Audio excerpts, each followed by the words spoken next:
salah. Kok salah terus, kadang bener wae iku ya perkara nek iku. Enggak sing penting kowe wis mesti gawe ijazah ulama-ulama dhisik. Misale rapal Quran kabeh apal ayat kursi. Ayat kursi iku semua Quran iku ditulis ning Lauh Mahfuz kecuali ayat kursi. Dewe Nabi khusus ayat kursi iku aku jupuk min kanzil arsy. Dadi gamane Nabi ngendikan semua ayat-ayat Quran iku ning dokumen umum nggih teng Lauh Mahfuz, tapi aku jupuk ayat kursi min kanzil arsy. Kok gudange napa? Arsy-nya ada ayat-ayat yang lebih spesial. Kalau sampean tanya, Gus, bukankah semua itu dawai Allah? Ya betul, semua dawai Allah. Tapi tetap ada dawai Allah sing hubungannya dengan makhluk. Itu di kelasnya kelas fadhil, keutamaan yang biasa. Ada ayat-ayatnya Allah yang tentang dirinya sendiri, itu yang tidak tertandingi. Ya kayak ayat kursi. Ayat kursi itu kan ayat di situ Allah menerangkan dirinya sendiri. Misalnya Allahu la ilaha illa huwal hayyul qayyum. Itu kan Allah menerangkan tentang dirinya sendiri, tentu spesial. Gitu ayat-ayat sing meskipun ya tetap spesial jenenge dawuh Allah tetap spesial. Tapi ada ayat-ayat yang tentang kita. Misalnya ayat fankihu ma tobalakum minan nisa masna. Ayat-ayat seperti ini kan enggak mungkin setingkat. Ini kan ayat tentang kamu. Wis ngerti nak kelakuanem seneng wayo dikai hak wayo. Nah, tentu beda. Tentu semuanya spesial karena sama-sama kalamu. Tapi tentu beda. Dokumen ayat kursi tentu enggak sama dengan dokumen ayat faqihu matobalakum. Maka Nabi ngendikan ayat kursi ini bahkan saya ngambilnya min kanzil arsy. Jadi spesial sehingga terus kita dilatih guru-guru kita ngapal ayat kursi. Kan yo ora lucu misalnya wiridan ning tahlilan faqihu matobalakum minan terus lucu to. Tahlilan kok ngono iku piye ngene. Aneh-aneh. Mbok yo mikir to. Senengane mbok antoh. Mosok ayat Quran kok beda-beda. Goblok kandhanane angel bocah ngene. Dadi kene ku sing wis ngaji mulai bayi. Jadi ana ayat fawadil, maksudnya ayat-ayat sing umumnya terkait kita. Ayat-ayat sing spesial karena nerangkan Allah, tentu beda. Terus kedua tentu ayat-ayat sing rano Kanjeng Nabi, misalnya laqad ja'akum rasulun min anfusikum azizun. Terus baru ayat-ayat tentang kita. Ayat tentang kowe ya waqul wasrobu, kon mangan ngono. Nah misalnya terus tahlil terus wah kulo wasrobu ya lucu tuh bocah kok kandhanane angel pusing ambek kowe ngaji tahunan gak ono perkembangan ngabis gue rame-rame dunya apa gue rame-rame apa dunya pernah ada kumpulan orang untuk ngaji setan setruk tenan paham itu mulai setane tangin tenange ra paham waduh serepot ya jadi kayak kudu ngerti ya. Jadi kabeh ayat Al-Quran spesial, tapi tradisinya ulama kan ada perdebatan apakah ada ayat fadilah dan mafdulah. Sebagian ulama mengatakan jangan bilang demikian karena fal kullu kitabullah wal kullu kalamullah. Tapi kowe nak ngingkari iku ya keliru wong dohire Kanjeng Nabi ku ya ada ayat yang dipuji sundul langit kaya ayat kursi itu. Saya punya ayat yang bahkan dokumen itu tak ambil dari kanzil arsy katanya. Dan tidak ada nabi yang dikasih itu kecuali saya. Waktu itu nabi begitu bangga semenang. Nabi maca ayat kursi. Sehingga tradisinya ulama semua anak cucunya, semua umatnya dilatih ayat kursi. Dan itu memang spesial coba. Saya kalau baca ayat kursi, saya kalau mau tidur itu mesti baca ayat kursi. Mesti ora pendak tahlilan ono sing order mboten niku. Masane apa-apa. Mosok eling pangeran nek pendak apa? Ngono, aneh-aneh. Tahlil kok dikritik, ya keliru sing kritik. Wong maca ayat kursi yo mbok kritik. Tapi ora dikritik ya perlu dikritik. Wong maca eling pangerane kok butuh berkat le. Dul nah eling ya eling. Ngono kuwi cara kula padha dene. Sing kritik mek sing dikritik. Kowe tahu tahlilan? Nate Gus nek ana undangan mboten mboten. Lah ya eling pangeran nek ngenteni apa? Undangan. Ngene ben ana sing tetep kritik, ben seimbang dunya iku ben seimbang. Apa? Balance kono sing kritik. Kalau bolak-balik ketemu wong sing kritik tahlil, nggih sowan kula. Saya tuh heran. Kenapa orang NU itu suka tahlilan? Terus ada berkat. Itu dalilnya, Mas. Sing ngono iku ya ora ono dalil, sing hasud nyoal ya ora ono dalil. Cara Kanjeng Nabi pirsa, tukang nyoal iku ono dalile to ora? Ya ndak ada ya, wis ora menengae sebenarnya ketemu pangeran. Sebenarnya ketemu pangeran cocokan di sing bener. Nah yang jelas nek sing tukang tahlil ditakoki pangeran. Kita tahu eling aku, nanti Gusti nak wonten undangan. Terklarat bocah kok eling iya, eling pangerane kok bedakno apa? Misalnya kayak kudangan, orang kudangan belas ditakoki pangeran, diundang tonggo kok ora teko. Mergo wedi bid'ah misalnya. Nah, tapi nekani tonggo ya perintah Kanjeng. Ya sudah, enggak cocokan ae, ora usah debat saiki, enggak apa. Cocokan ae. Tapi nak cocokan mbek aku ora ketemu. Wong sing nyoal ning ijene mahsyar aku wis ning swarga. Ketemu nang ketemu ning swarga ya nak cocokan. Jadi kowe kudu mikir ya. Jadi ayat kursi itu dipilih ulama perkarane napa? Ayat iku njen spesial tenan. Kula niku mboten saged ilem nek gak maca ayat kursi. Nggih maca teng lisan, nggih maca teng ati setiap saat. Mergo mangsa kok pancen luar biasa. Allahu ta Allah iku Allahu la ilaha illa huwal hayyul qayyum. Al hayyu zat sing urip. Mergo sing gampang bedano Allah mbek Nabi Isa, ambek berhala, ambek semuanya yang disembah selain Allah adalah kehidupan. Kita gampangane tau ngidolakno Isa kaya apa, tapi akhirnya kecewa nak dianggap pangeran. Mergo nyatane cara mereka pun Isa mati di salib. Utawa cara Islam Isa iku diangkat. Di itu objek. Apapun hebatnya Isa diangkat. Diposisikan di langit di. Kerene apa jenenge di itu objek. Ya, berarti yang keren adalah subjeknya, yaitu Allah Subhanahu wa Ta'ala. Terus kita ini sebagai orang itu punya ketakutan. Nak pangeran mati ku piye? Nak kowe mati kan gak punya akibat apa-apa. Srengenge tetap baik-baik saja. Sistem falak galaksi baik-baik saja. Sistem alam baik-baik saja. Wong sing mati kowe. Bayangno nak sing mati pangeran. Maka ketakutan seorang mukmin adalah apa? Punya Tuhan yang mati. Kemudian itu diobati bahwa Tuhan kamu itu Tuhan sing aman, al-hayyu sing selalu hidup. Kemudian disifati lagi al-qayyum. Apa artinya hidup kalau bergantung orang lain, bergantung makhluk lain? Itu gak keren, karena bergantung itu gak keren. Al-qayyum, yang Allah itu zat yang berdiri sendiri. Oh itu kan terus sempurna. Lu kan mau ayat kursi sempurna. Bejane Gusti kula maca ayat kursi. Kowe ora maca iku kasihate mbahmu. Bocah kok. Oh, bocah ora bakat wali. Teke wis elek. Kabeh dimaterekno. Kasihate opo nek maca ayat kursi? Kasihate mbahmu ngono. Jimat ya seneng. Pun ora seneng. Maksudnya ku, tapi mbok gedhingi teman-teman yo ora oleh pancen rezekine kadol jimat ke piye. Sing iso ngatur rezekine wong sapa? Wis keben, muga disepuro pengiran. Ora disepuro ora apa-apa, kelakuan kok ngono iku piye. Wis terserah pangeran ae. Jadi Allahu la ilaha illa huwal hayyul qayyum. Kemudian setelah hidup itu bisa saja gak peduli kita karena pas ngantuk atau pas tidur. Terus disifati la ta'khuduhu sinatu wala naum. Dan zat yang hidup itu tidak pernah ngantuk, tidak pernah tidur. Akhirnya kita ini nyaman punya Tuhan yang spesial yaitu hidup dan berdiri sendiri, tidak ngantuk, tidak tidur. Terus budi lahu ma fis samawati wa ma fil ardh. Ya, dan miliknya Allah semua yang ada di langit dan bumi. Keren. Kita ini butuh air, butuh apa saja, dan itu milik Allah.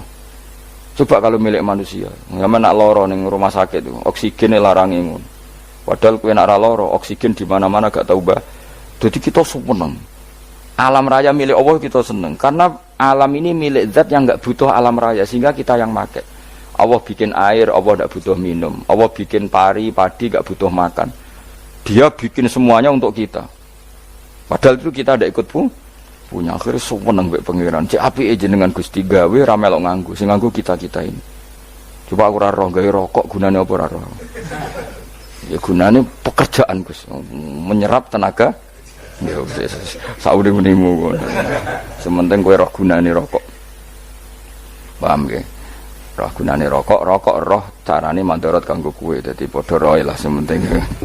Ya apa-apa tapi. Kalau seneng guyone kiai-kiai ini. Pancen ora ana wong pinter guyon kaya kiai. Wis.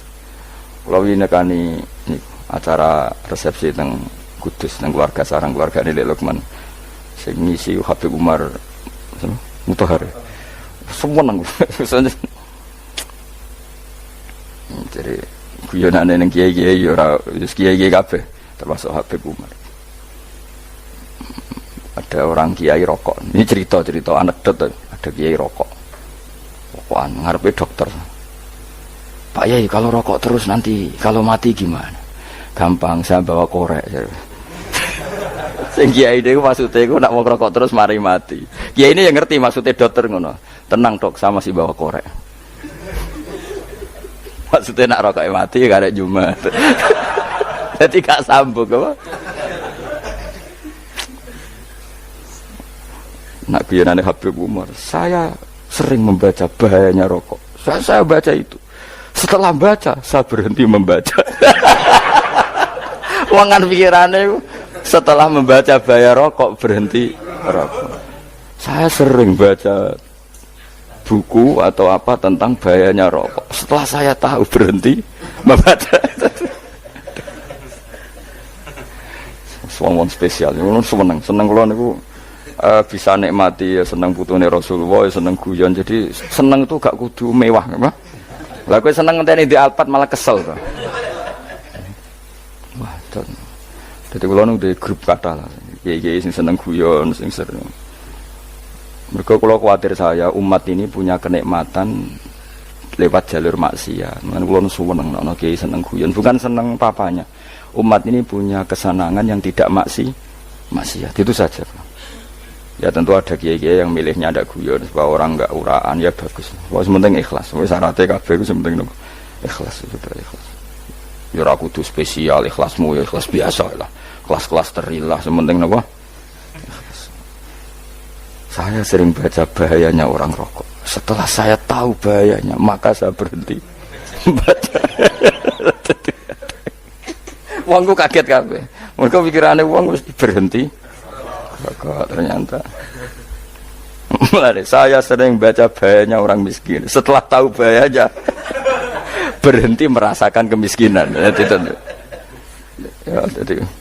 saya tahu bahayanya neraka. Setelah tahu bahayanya neraka maka saya berhenti.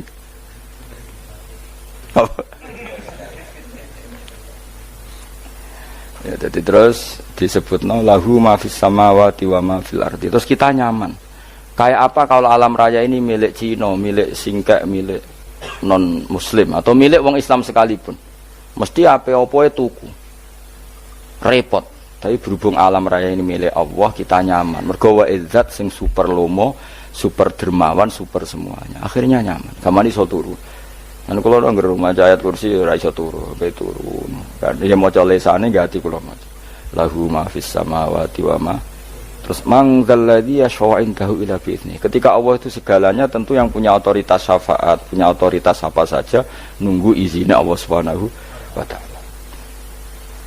Ayat yang spesial ini. Kemudian kiai-kiai punya cara supaya umat itu hafal. Dibikinlah metode tahlil maca bareng-bareng. Tapi kemudian ya sudah itu nasibnya terus kurang baik, nasibnya kurang baik. Ada yang bedahkan, ada yang setengah-setengah ngafirno. Sing maca ya padha dene ra paham mbek ngantuk bentuk berkat mulai sudah akhirnya terus. Dan sampean bela dikesembelo sing bener wis takok provokator. Sing jelas latih maca iku terus. Dadi Allah pirsa nak macamu ora golek berkat. Tapi nak mau tahu tahlil hati. Eling apa tahu hati? Benda apa? Eling pangeran kok ngenteni apa?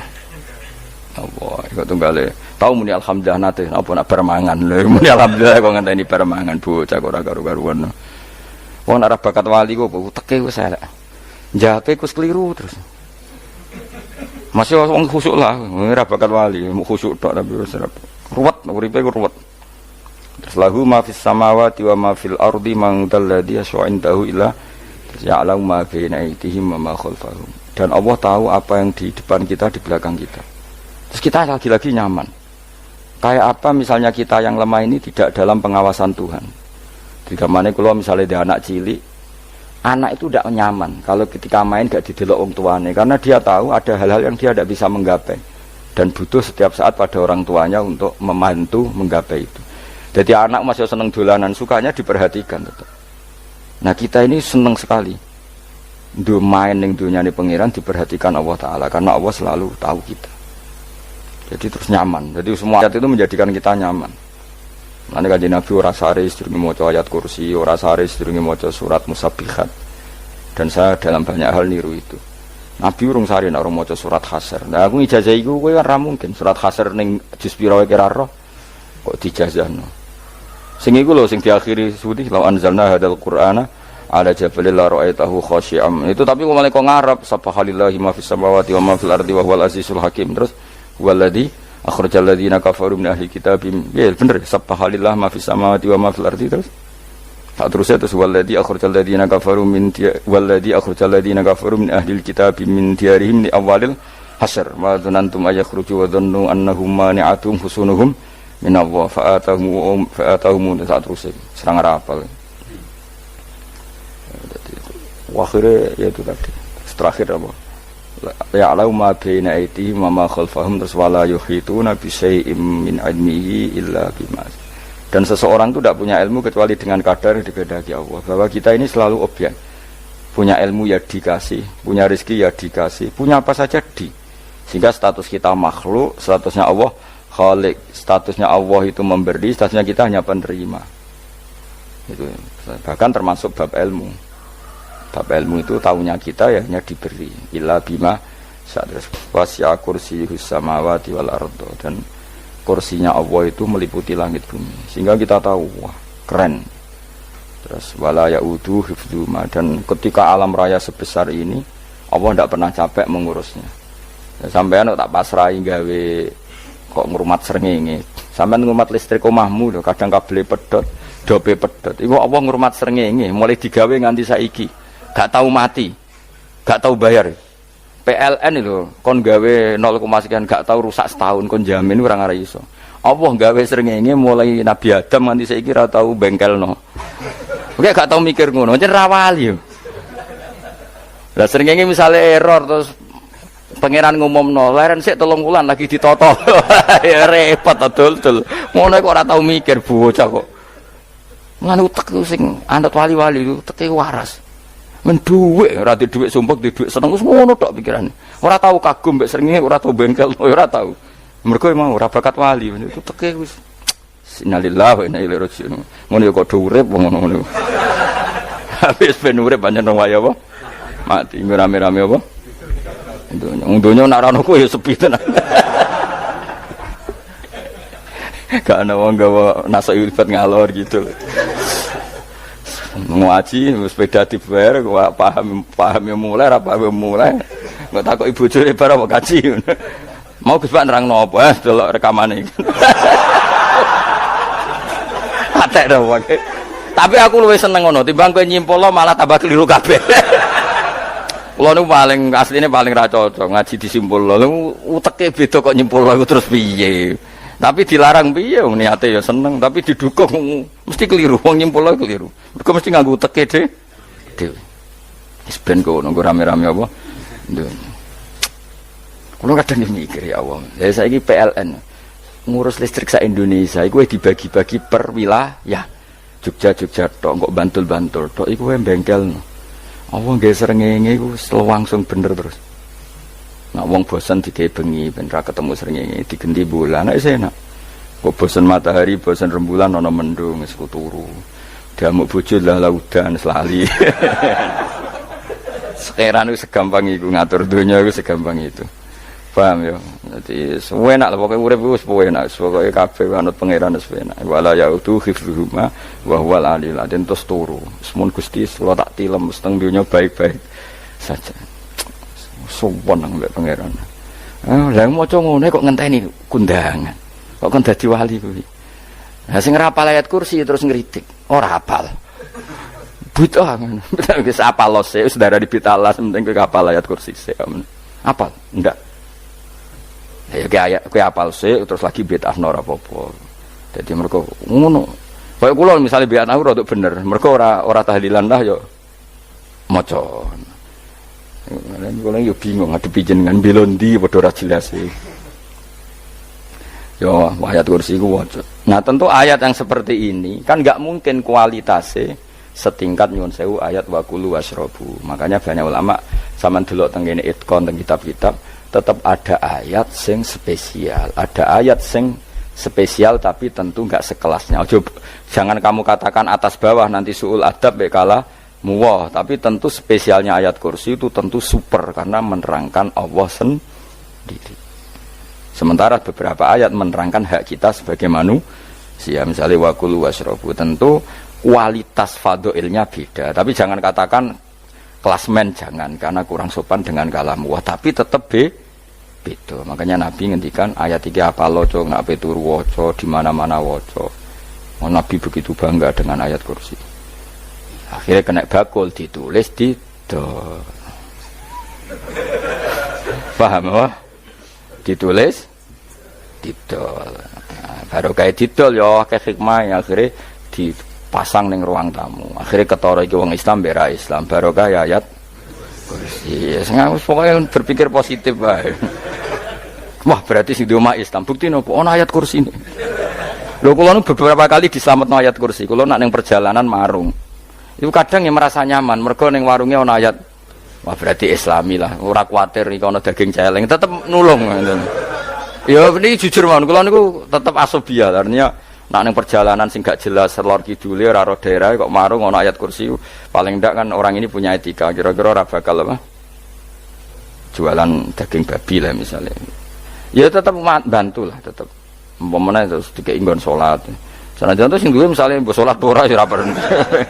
Ya aja suudon ngono wis anggap ae mosok masang ayat kursi kok.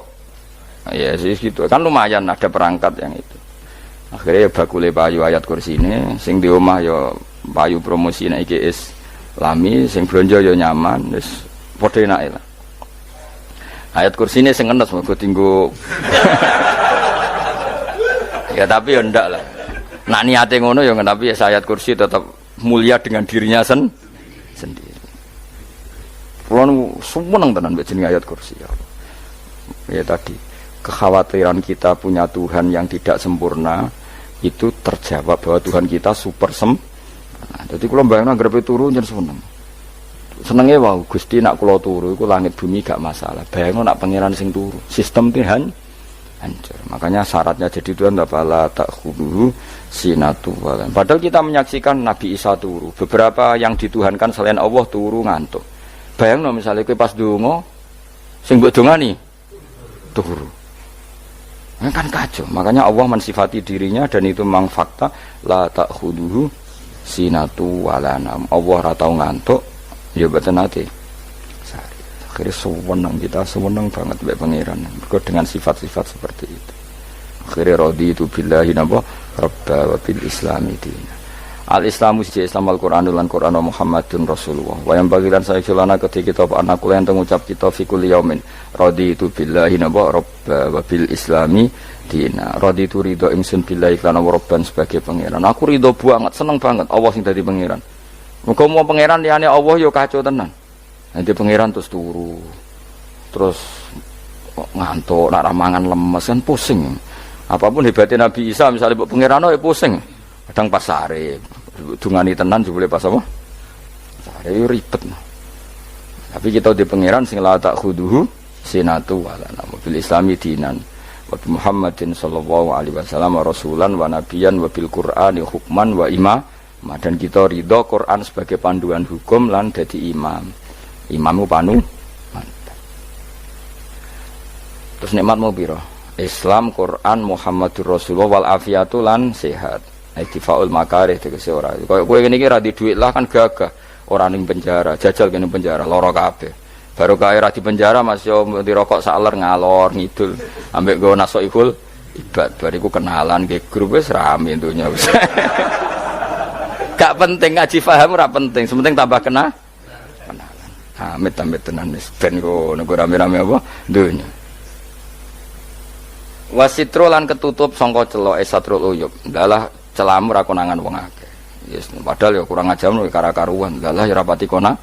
Kenapa rapati konangan? Karena liyane ya sejenis. Jadi saling menutupi. Alhamdulillah saling wal ghina lan semuge aninnas termasuk nikmat iku orang enggak tergantung orang lah. Di umur dunia yang dalam urusan dunia. Tapi nak urusan akhirat kira iso ora bergantung guru. Jadi semuge sangka manusa terbebas iku maknane urusan dunia. Nak urusan akhirat kita butuh sanad kita ila Rasulillah sallallahu alaihi wasallam. Ora oleh beragama berpikir sendiri, ora oleh agama itu riwayat kira oleh mendekatkan Allah dengan cara kamu sendiri, ora oleh kudu nganggo sanad. Sesuai kaya wong-wong filsafat sing oknum iku. Saya ndak perlu salat. Allah kan ndak butuh ibadah kita, ngapain kita salat?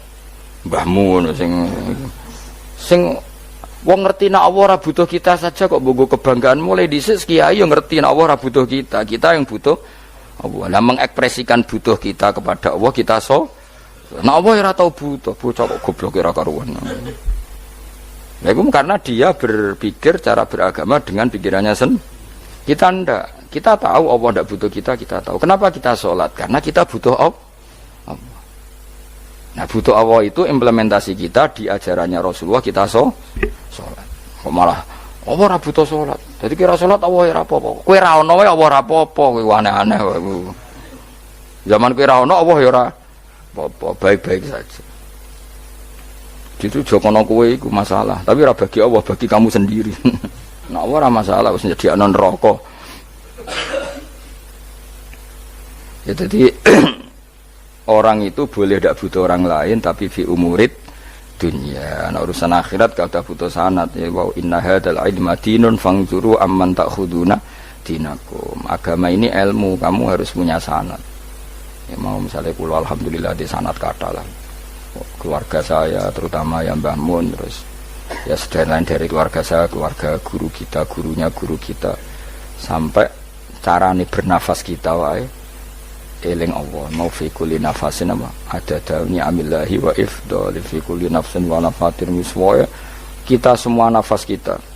Imam Syafi'i kula anak kula cek cilik lah tak kon ngapal lebet iki. Karena apa ya? Jangan kira Imam Syafi'i terus koyo kowe mau belajar fikih mboten. Imam Syafi'i nek ape turu niku kula apal beberapa syairnya Imam Syafi'i. Makanya saya tambah seneng ambek jeneng Imam Syafi'i. Jadi beliau nek ape sare napa qalbi bi rahmatika wa humma dzu'unusi fi sirri wal i'lani wal fi sirri wal jahri wal i'lani wal ghalasi terus-terusane niku wa ma taqallabtu min naumi wa fi sinati illa wa dzikruka bainan nafsi wan nafasi. Dadi wa ma taqallabtu lan ora molak-malik ingsun. Cara wong Jawa iku apa? Wong turu ra iso-iso apa jenenge? Gelibakan. Ini Imam Syafi'i masuk barani gelibakan kok kowe. Serepet. Santri ya. Apa mana nih? Sing rada Islami dul. Apa? Resah Imam Syafi'i atau mikir utang iku aneh-aneh. Dadi wa mata qalabtu lan ora tau molak-malik ingsun. Maksude cara mau lho, cara bahasa kasare gelibakan. Fi naumi ing dalem turu ingsun, wa fi sinati lan ing dalem ngantuk ingsun. Illa wa dzikruka kecuali eling teng jenenganku benan nafsi antarane jiwaku wan nafasi lan nafasku. Wa ma taqallabtu fi naumi wa fi sinati illa wa dzikruka bainan nafsi wan nafasi. Jadi ulama dhisik itu beliau ndak bikin syair, ndak bikin nadzuman, spontan tuh muji Allah.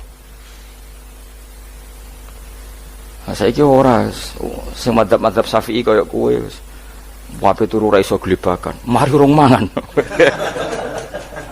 Akhire mau mangan sih, barang mangan warek rokokan lega terus ngorok turu ya Allah karim ngono ya urip ya Allah. Dadi misale ra iso turu pikiran pertama mari kurang mangan warek rokokan saler terus apa turu ngorok. Wah karim setan min hawalika kanan kiri setan tok. Padahal ulama dhisik ape turu wudu se maca tasbih se bariku angen-angen pangeran Rabbana ma khalaqta hadza Fatilah terus bismika Allahumma ahya bismika amun terus bismika wada'tu jambi wa bismika arfa'u Allahumma rabbas samawati sab'i wa rabbal arsil azim rabbuna wa rabbu kulli syai' falikal habbi wa nawa iku donga turu ora ngarapal donga iku yakin wis kowe muni wah Gus Bak ngenyek wong tak tes malah ke isin ya dongane turu iku sing terkenal wae donga turu mek donga ngaji padha Allahumma bismika Allahumma ya bismika mereka ana kiai kota Bu tahu doa ngaji enggak tahu Pak Ustaz dongane bismika Allahumma ya bismika lho Pak Ustaz itu doa tidur karena kalau ngaji nah jare ora kiai donga turu mek ngaji ku padha aku dhisik wis kal maksude ku piye kok donga turu mek ngaji padha jebule nak ngaji turu. Ana kena ngaji dengan apa bismika Allahumma ya bismika terus ngaji faslun wis tok ndi. Serepet.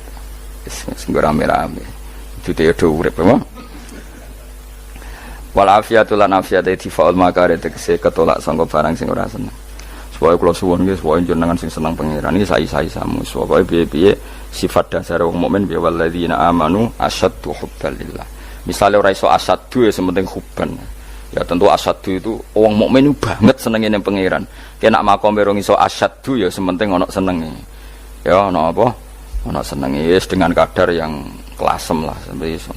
Anak makome para wali ya asyaddu banget seneng.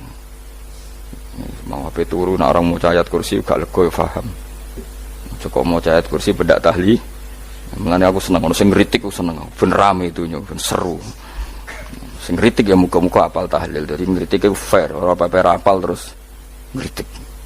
Bener tahlil sing musolli Abdullah sholati ala sate meneng kabeh wis. Iku meneh sing ngritik sing melok ora apal. Pokoke ujug-ujug muni oh filun. Susah.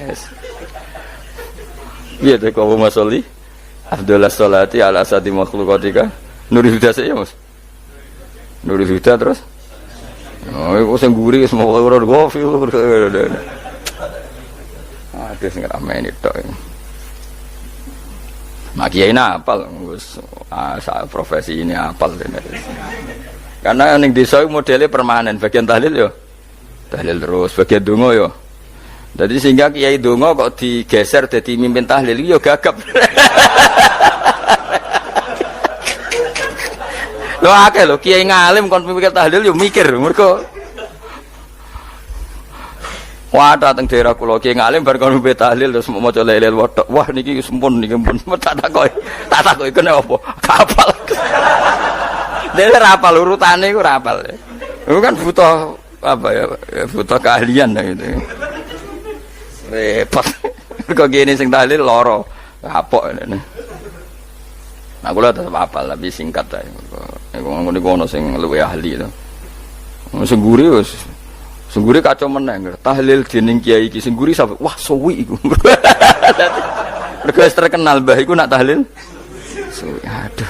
Masyarakat repot bareng diumumno BMC tahlil dipimpin kiai niki. Sing guri jape wah suwi. Aduh. Lah donga dene Gus Pak dos wah cepet mesti nek Gus Pak. Aku mergo ngono donga suwi ra mesti mandi ya sadok cepet ae timbang donga nguri. Sing nguri mesti gremeng ana wong kok terkenal dongane suwi dicing kok sing waduh apa sawe. Mergo pikirane wong-wong wis nang berkat dibagi mulai. Mulane sing kritik ku keben ben balance ben seimbang. Cuma kalau suwon sing kritik ya kudu ngergani lah piye-piye iku umat dilatih kenal pangerane liwat kalimah thayyibah karena itu cara. Coba nek wis kenal ya aja waca bendak tahlil, tapi turu ya diwaca ning omah ya diwaca. Tapi aja waca ngarep bojomu kok dikongko jampi-jampi ben ora nyoal blonjo. Waca dhewean ning kamar dinikmati. Engko waca ngarepe bojomu pas auzubillahi minasyaitonir rajim.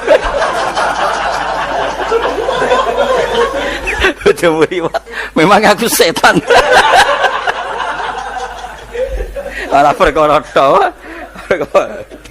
Enak memang dia barani minas setanir rajim. Ya nak maca kok banter-banter ngomong ngarepe bojomu pas liwat pas apa auzubillah. Minas setanir rajim. Bojomu ngamuk malah repot.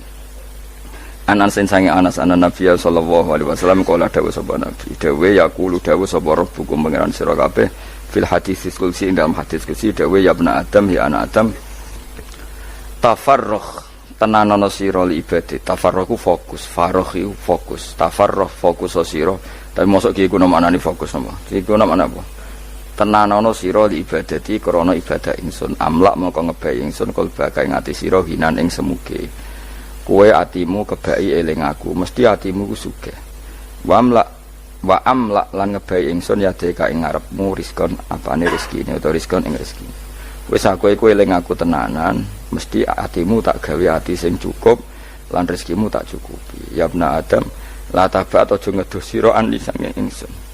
Kowe aja geman adoh kok aku. Kaya apa apike pangeran, zat sing gak butuh kita tapi ngandani kita, kowe kok aja adoh kok aku. Wis sing parek aku. Mergo kae nek adoh kok aku amlak mongko nut apa jenenge ngebayi ingsun kalbaka fakron. Kowe nek adoh kok aku mesti kowe fikir. Nek aja sampe kowe yo fikir ati, fikir donya. Mergo adoh kok pangeran. Wong kok adoh kok pangeran di amlak kalbaka fakron. Wa amla ulan ngebayi ingsun yade ka ing tangan loro sira suhulan ing sibuk. Akhire wis ado pangeran sibuk tapi ora dadekno barokahe uripe. Iku lara-larane wong kaya ya sibuk kangelan jebule ora dadi barokahe uripe. Mergo ado saking pangeran.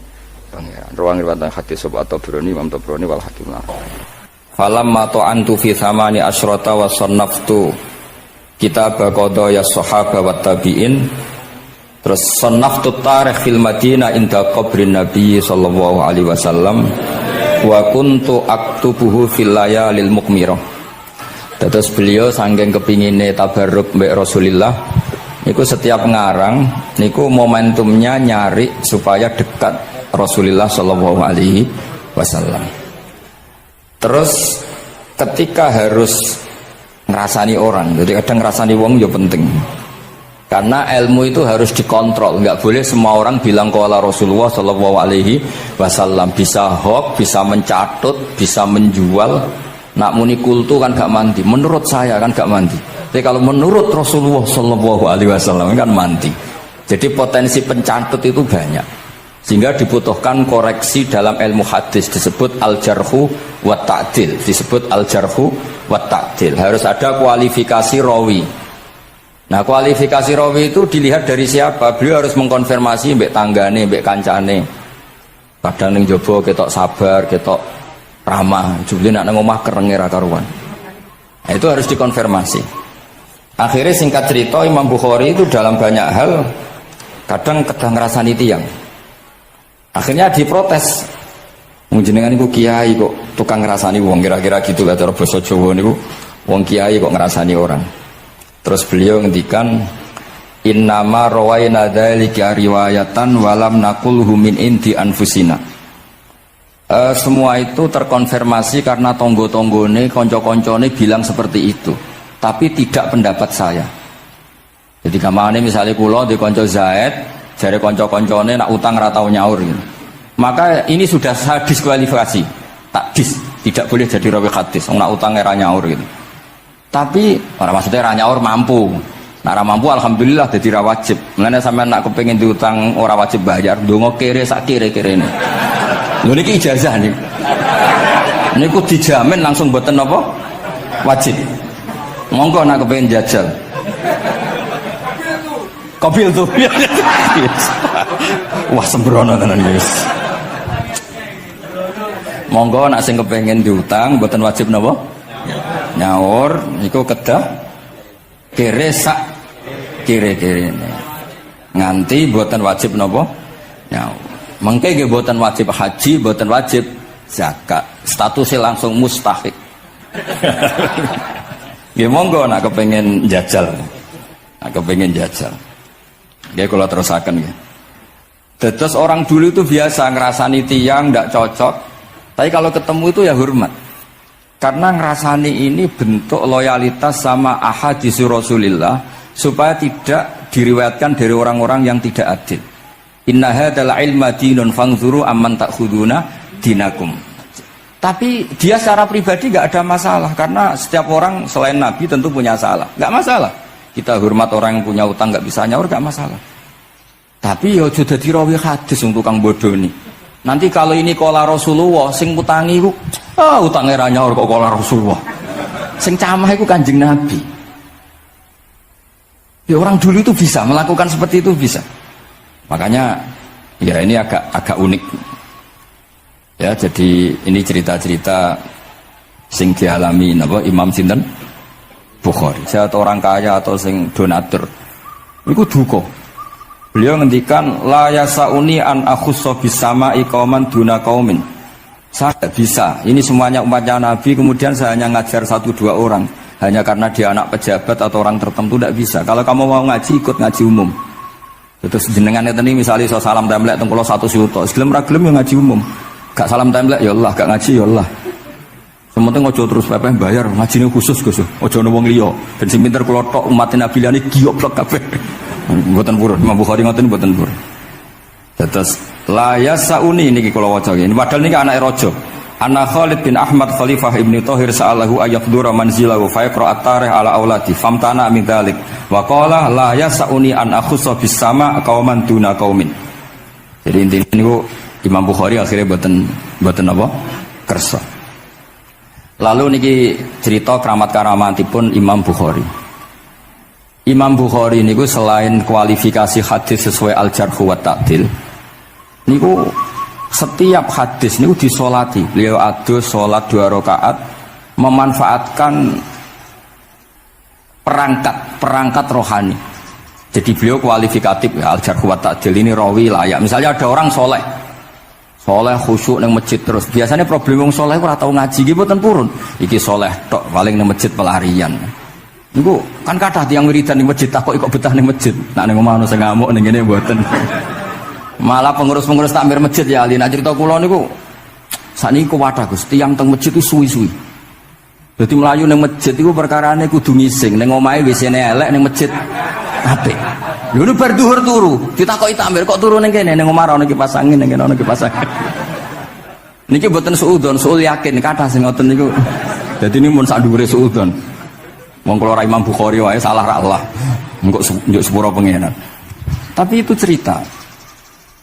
Makanya Imam Bukhari ngendikan ono wong adil tapi ora tak jaluki riwayat. Mergo tidak diketahui dia yujalisu ahlal ilm sama dengan madzhabnya Imam Malik. Karena ilmu itu butuh dikonfrontasi, butuh misalnya Nabi ngendikan ini kok dohire tanafi mbek niki, daure kok ta'arud.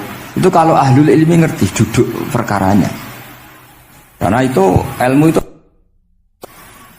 Begitu juga Imam Malik seperti itu. Nah, singkat cerita Imam Bukhari itu pede meriwayatkan hadis setelah banyak orang mimpi Rasulullah itu liwat ditututi Imam Bukhari. Iku fawwah ma akhta aqdamahu qadamai Rasulullah sallallahu alaihi wasallam. Terus delamaan yang pernah diinjak Rasulullah niku mautia aqdami Rasulullah sing nate diinjak qadami napa Rasulullah. Itu Imam Bukhari persis di situ.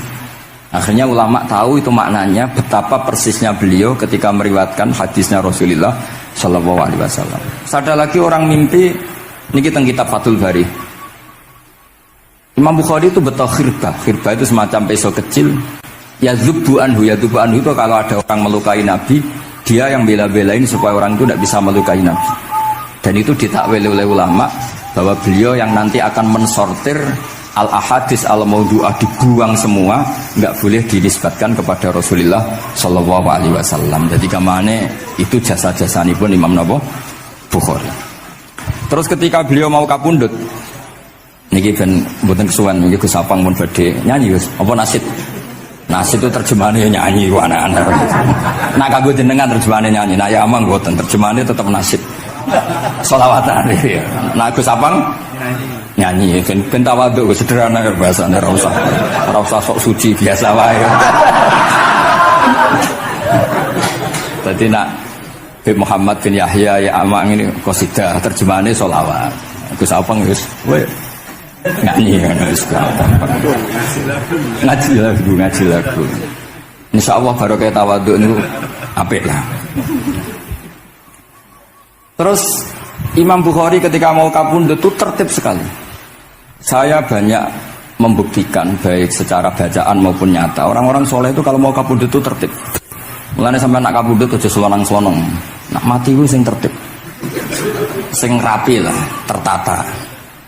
Kalau cerita sedikit, bapak kula niku selawase niku tiap tahun nilai kula teng Jogja. Ini mboten pernah memamitkan saya sama ketua tempat kerja kula. Niku bapak tindak teng kene kula Jumadil Ula niku. Sak tak pamitno mbek kancamu, guru-gurumu, kanca-kanca kowe mulai ngenteni aku. Terus bapak Recep kapundhut. Mbah Mun juga gitu, saya menyaksikan sendiri mau kapundhut itu uang dititipkan ke Subak. Iki aku nak balik no, nak aku ora balik wis bagi dulur-dulurmu. Beliau di pesawat ngendikan yang Gus Yasin, tenang Gus Yasin, aku tahlili. Terus ternyata di Mekah kabundut. Itu contoh-contoh kabundut yang tertib, beretika dan berperadaban. Nah Imam Ghazali luwih parah malih, parah kramate boten parah masalahnya. Enggak mbok potong dadi geger.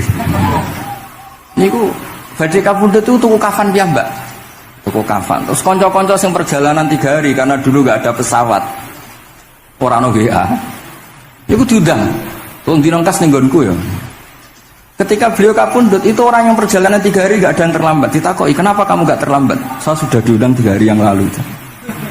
Nanti aku tuku kafan terus badhe niku badhe subuh salat terus ya mbak cara Jawa nggih agak selonjor terus adike diceluk ali ya bil kafni aku jupukno kafanku. Terus diambung terus beliau ngendikan alar ridho fil intiqal ila malikil mulki pun kula ridho pindah teng alame jenengan Gusti maksudnya kabundut. Ya terus kabundut. Jadi adike ya ora ribet tuku kafan, ribet tuku. Saiki ya ana persiapan tapi gaya-gayanan tok kuburane wis digawe. Terus gaya mergo larang kawasannya itu elit. Ini buatan keramat nih sembrono nih. Lah Imam Bukhari ki ngoten badhe kabundut tuh wali-wali angkatan beliau ku dipeni. Desane piyambake jenenge Khortangka, napa bacane Khortanak mboten ngerti. Pokoke kawasan Uzbek karena itu ejaan Soviet. Sauni-unimu lah baca Khortangka, cek Khortanak, cek opo ngono lah. Sing maca penting aja baca demaan karena tulisannya kok sik. Niku wali-wali ngipi ketemu Rasulullah teng pagar desa, teng pojok, teng pintu gerbang. Wali-wali tanya, "Ya Rasulullah, kenapa engkau di sini?"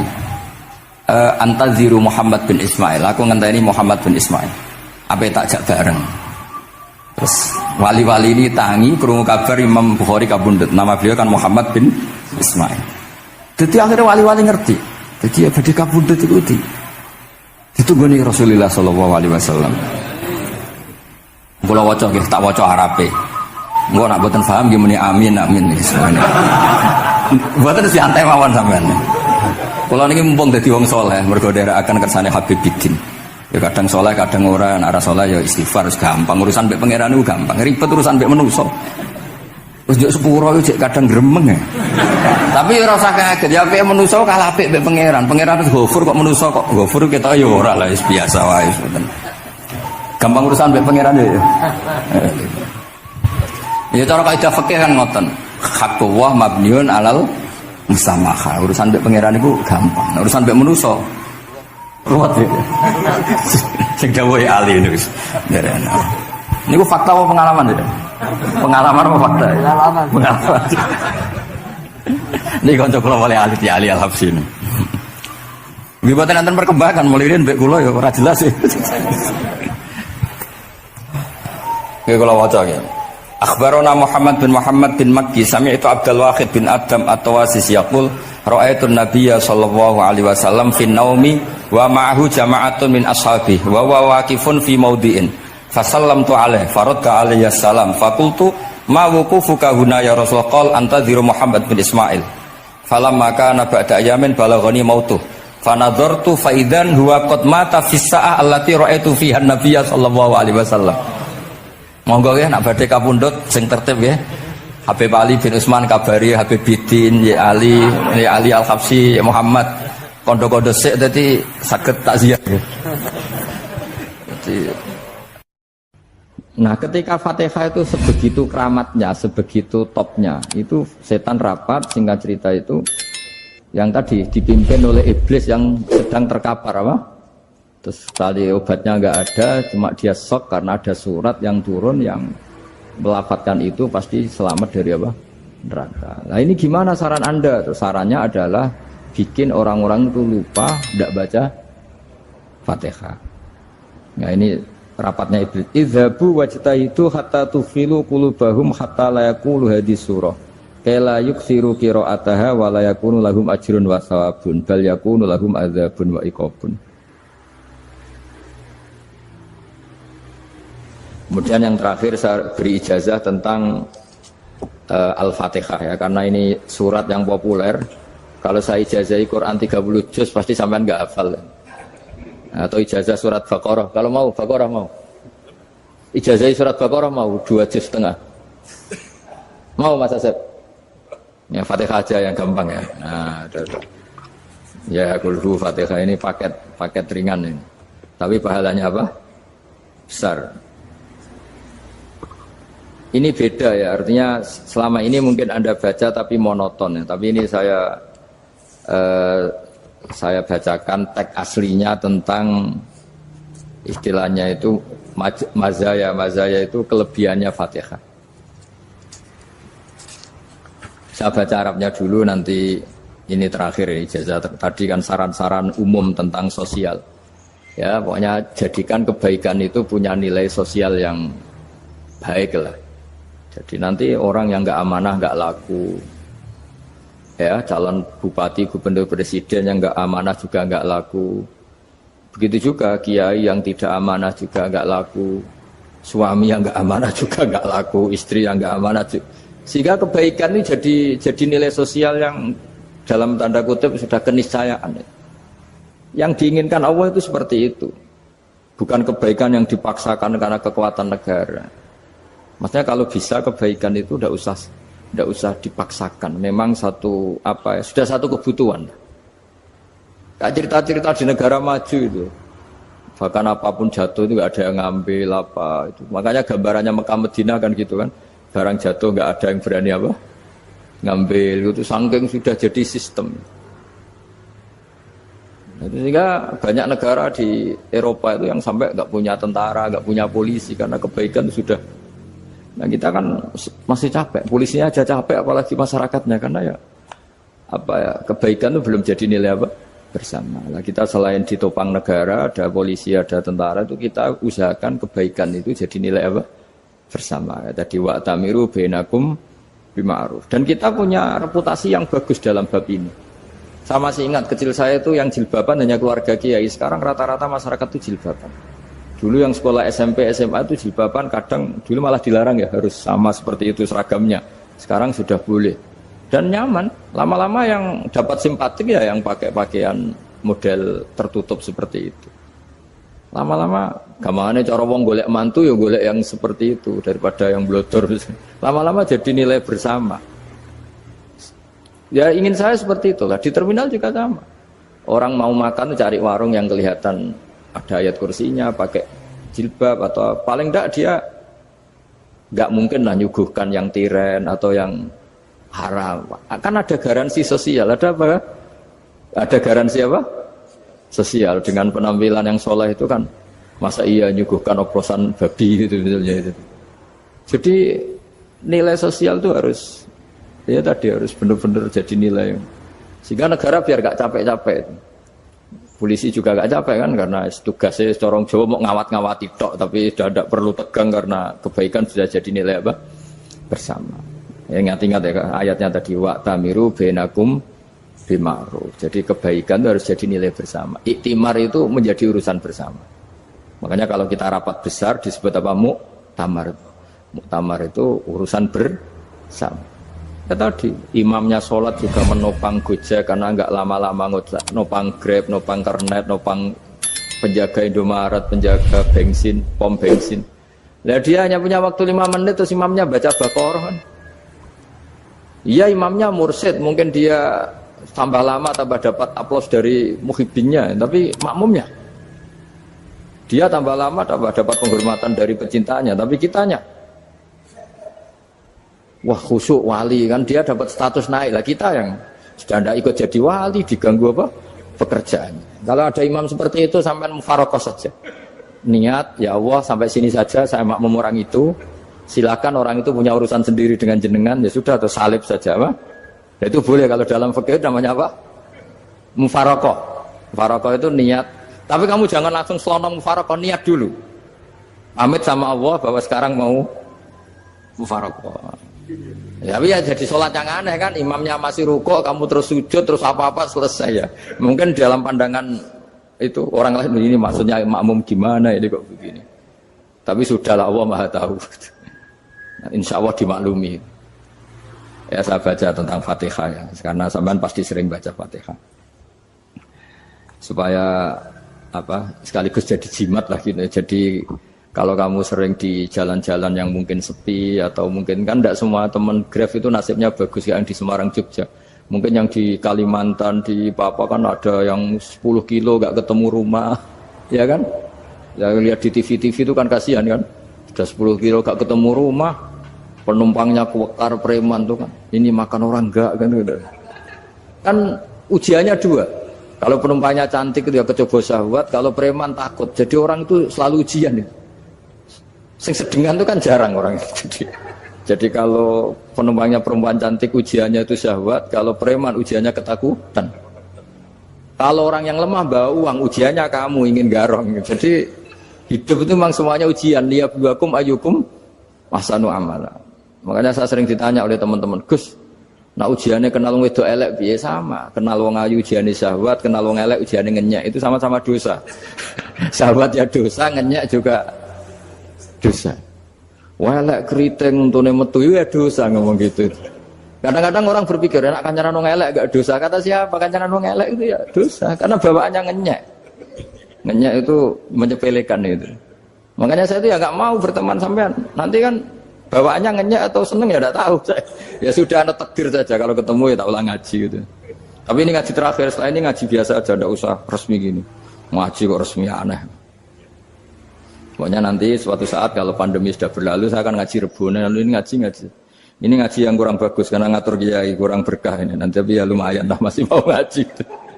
Ngaji kok tanggal ini jam ini. Sekarang suatu saat kamu tak panggil, Mas Wahyu datang ke sini jam ini tidak mesti bisa. Mungkin pas ada acara apa, oh, maaf ke sini pas ngecek pas apa. Gitu. Jadi ya sudah tapi tak maafkan enggak apa-apa.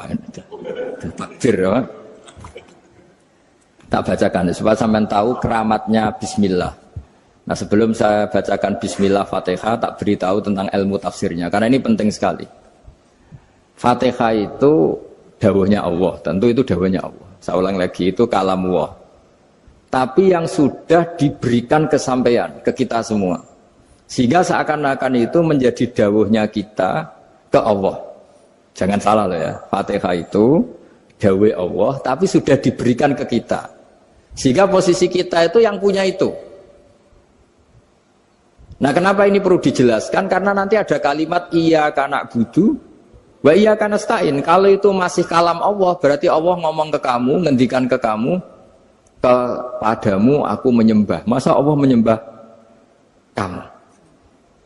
Nah sehingga ilmu tafsir itu menyelesaikan itu dulu ya. Saya ulang lagi ya, sebelum sampean sering baca Fatihah, aku yakin ya sering baca. Tapi barokahnya tidak paham itu tidak pernah janggal. Enggak paham itu ya penting supaya tidak iskal, tidak janggal. Sebetulnya di kalimat itu ada yang janggal. Kalau Fatihah itu kalimatnya Allah atau kalam Allah, bagaimana dengan kata-kata iyyaka na'budu? Masa Allah ngendikan ke kita, kepadamu kami menyembah. Masa Allah menyembah kita? Maka penyelesaiannya secara ilmu tafsir gimana? Semua ulama mengatakan, bukan satu dua, semuanya mengatakan di Fatihah itu semuanya diberi kawalan kalimat. Saya ulang lagi ya, di Fatihah itu semuanya diberi awalan kalimat qulu, katakan wahai hambaku begini. Ya, katakan wahai hambaku begini. Nah, begini ini pelajaran dari Allah yang sudah diberikan ke kita. Terus kita mengatakan bismillahirrahmanirrahim, alhamdulillahirabbil, termasuk kita mengatakan iyyaka na'budu wa iyyaka nasta'in. Jangan bayangkan Allah ngendikan ke kita. Kalau Allah ngendikan kita berarti gini, hei Wahyu, ihdinas siratal mustaqim, tunjukkan saya jalan yang benar. Nah nanti kamu terus, ya Allah, Anda aja minta tolong saya minta tolong siapa kan? Jadi panjang kan? Ya, saya ulang lagi ya. Jadi itu di Ulumul Quran diterangkan gimana? Sebelum baca Fatihah, ya. Fatihah itu kalamullah, ngendikane Allah, tapi yang sudah diajarkan ke kita dan sudah milik kita, sehingga kalimat itu menjadi milik kita. Tapi ya kalamullah, tetap kalamullah, tapi sudah menjadi milik kita. Udah paham ya? Ya pinter nah. Ya, karena kalau tanpa penjelasan seperti ini, Anda akan iskal. Bagaimana Allah, iskal itu janggal, bagaimana Allah mengatakan iya karena butuh. Kan jadi aneh ya? Ya, jadi tak jelaskan secara ilmiah ya. Jadi kata ulama-ulama tafsir, ayat-ayat Quran seperti ini sebetulnya dimulai dari qulu apa? Meskipun enggak dilafatkan. Itu kan sama dengan qul huwallahu ahad Muhammad, katakan kalau Tuhan itu satu. Ya namanya Quran itu kan kalam Allah, membina nabinya, membina umatnya. Makanya dikatakan atau enggak, di sini tersembunyi kata qulu, katakan. Ya. Jadi ya ibarat apa itu? Kamu ngajari anak kamu lah. Le, panggil jenengan bapak kulo. Itu maksudnya anak itu, kalimat itu kalimat kamu, tapi kamu ajarkan ke anak kamu. Terus anak kamu bilang, Pak jenengan bapak kulo. Nah, ketika kamu mengatakan jenengan, bukan kamu mengatakan jenengan anakku, berarti anakmu itu bapakmu, kan lucu kan? Anak kamu ajari jenengan bapak kulo. Kamu, engkau, bapak saya. Terus anak kamu mengulang, jenengan atau kamu bapak saya. Berarti itu kalimat yang kamu ajarkan, tapi sekarang sudah milik anak kamu. Kalau itu kalimat kamu kan lucu, masa anak kamu bilang bapak? Nah itu seperti itu. Jadi ulama memberi solusi atau jawaban iyyaka na'budu wa iya, itu sebelumnya ada kata-kata qulu, katakan wahai hambaku, hubungan kamu dengan saya adalah katakan iyyaka na'budu wa iyyaka nasta'in. Terus hubungan kamu dengan saya katakan juga dalam doamu ihdinas siratal mustaqim. Jelas ya, jadi itu kalam Allah yang sudah milik kita karena diajarkan Allah untuk kita. Dong ya? Ya dong, gak jelas ya. Tapi bagus, gak jelas itu bagus. Kalau kamu jelas gak jadi digrab, jadi gubernur. Min azimi fadliha kasratu asma'iha wa fadail ukhra. Ini cerita dramatisnya surat Al-Fatihah. Qala Abu Hurairah radhiyallahu anhu inna iblisa ranna khina unzilat Al-Fatihah. Jadi iblis itu begitu kesakitan.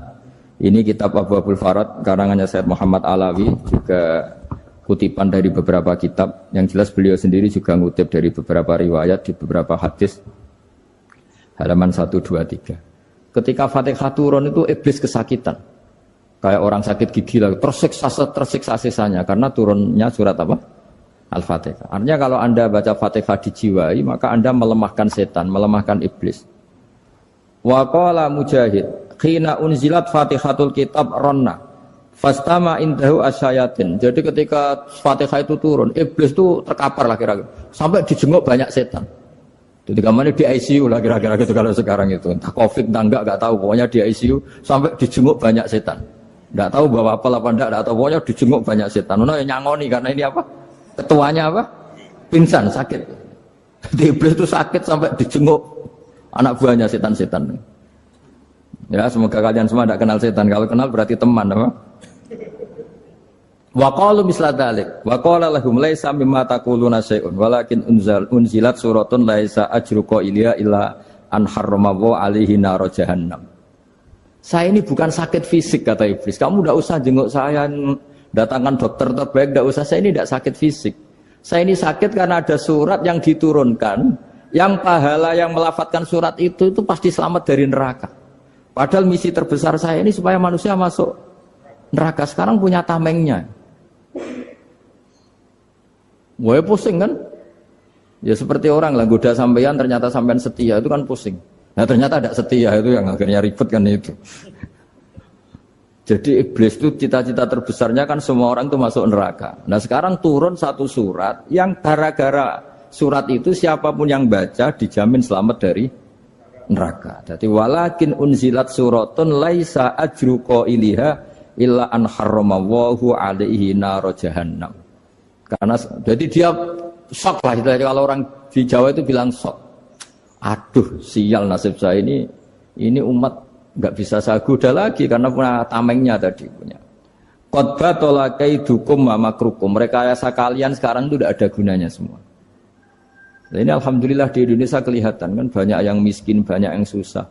Tapi selagi mereka masih sholat, tuh keinginan mencari halal itu masih tinggi. Kayak apa kita di tengah kota, jauh dari anak istri, jauh dari tetangga. Biasanya kalau orang jauh dari anak istri, tetangga kan sakar PDW. Tapi yang soleh masih banyak, sudah jauh dari keluarga tetap lurus.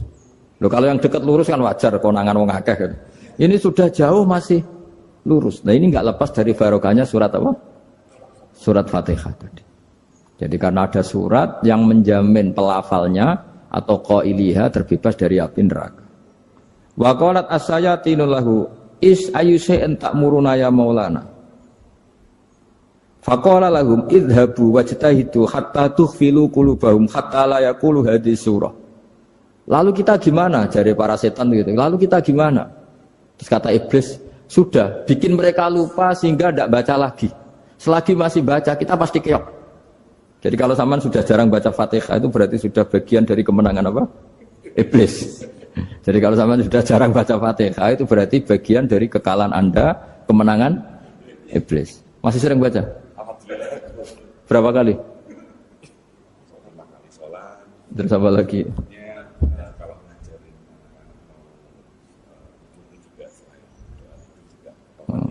Kok 5 kali tok itu? Berarti pas sholat fardu tok itu? Enggak 5 kali itu mendingan itu 17. Kamu itu ngitungnya jangan 5 ini. 5 waktu itu berarti lumayan kan? Berapa? 17 ya? Ya. 17 ya? Ya. 17, tapi kalau makmum tuh sering separuh kan, apalagi makmum tarawih. Ya kan? Makmum tarawih itu bacanya Fatihah ada yang sempurna enggak ya? Ya enggak lah. Baru alhamdulillahirabbil alamin ruku ikut ruku gitu. Makmum kan yang tarawih lah, Mas. Kalau tarawih jarang sempurna ya. Fatihahnya itu. Kan imam sudah ruku. Kamu bacanya Fatihah sampai mana? Baru setengah ya. Ya paling pas tarawih aja kan enggak sempurna ya. Apalagi kalau imamnya sing kilat tuh, waduh malah. Nah, ketika Fatihah itu sebegitu keramatnya, sebegitu topnya, itu setan rapat, singkat cerita itu yang tadi dipimpin oleh iblis yang sedang terkapar apa? Terus tadi obatnya enggak ada, cuma dia shock karena ada surat yang turun yang melafatkan itu pasti selamat dari apa? Neraka. Nah, ini gimana saran Anda? Terus sarannya adalah bikin orang-orang itu lupa, tidak baca Fatihah. Nah ini rapatnya iblis. Idhabu wajtahidu hatta tufilu qulubahum hatta la yaqulu hadhihi surah. Kala yuksiru qira'ataha wa la yakunu lahum ajrun wa thawabun bal yakunu lahum adzabun wa iqabun.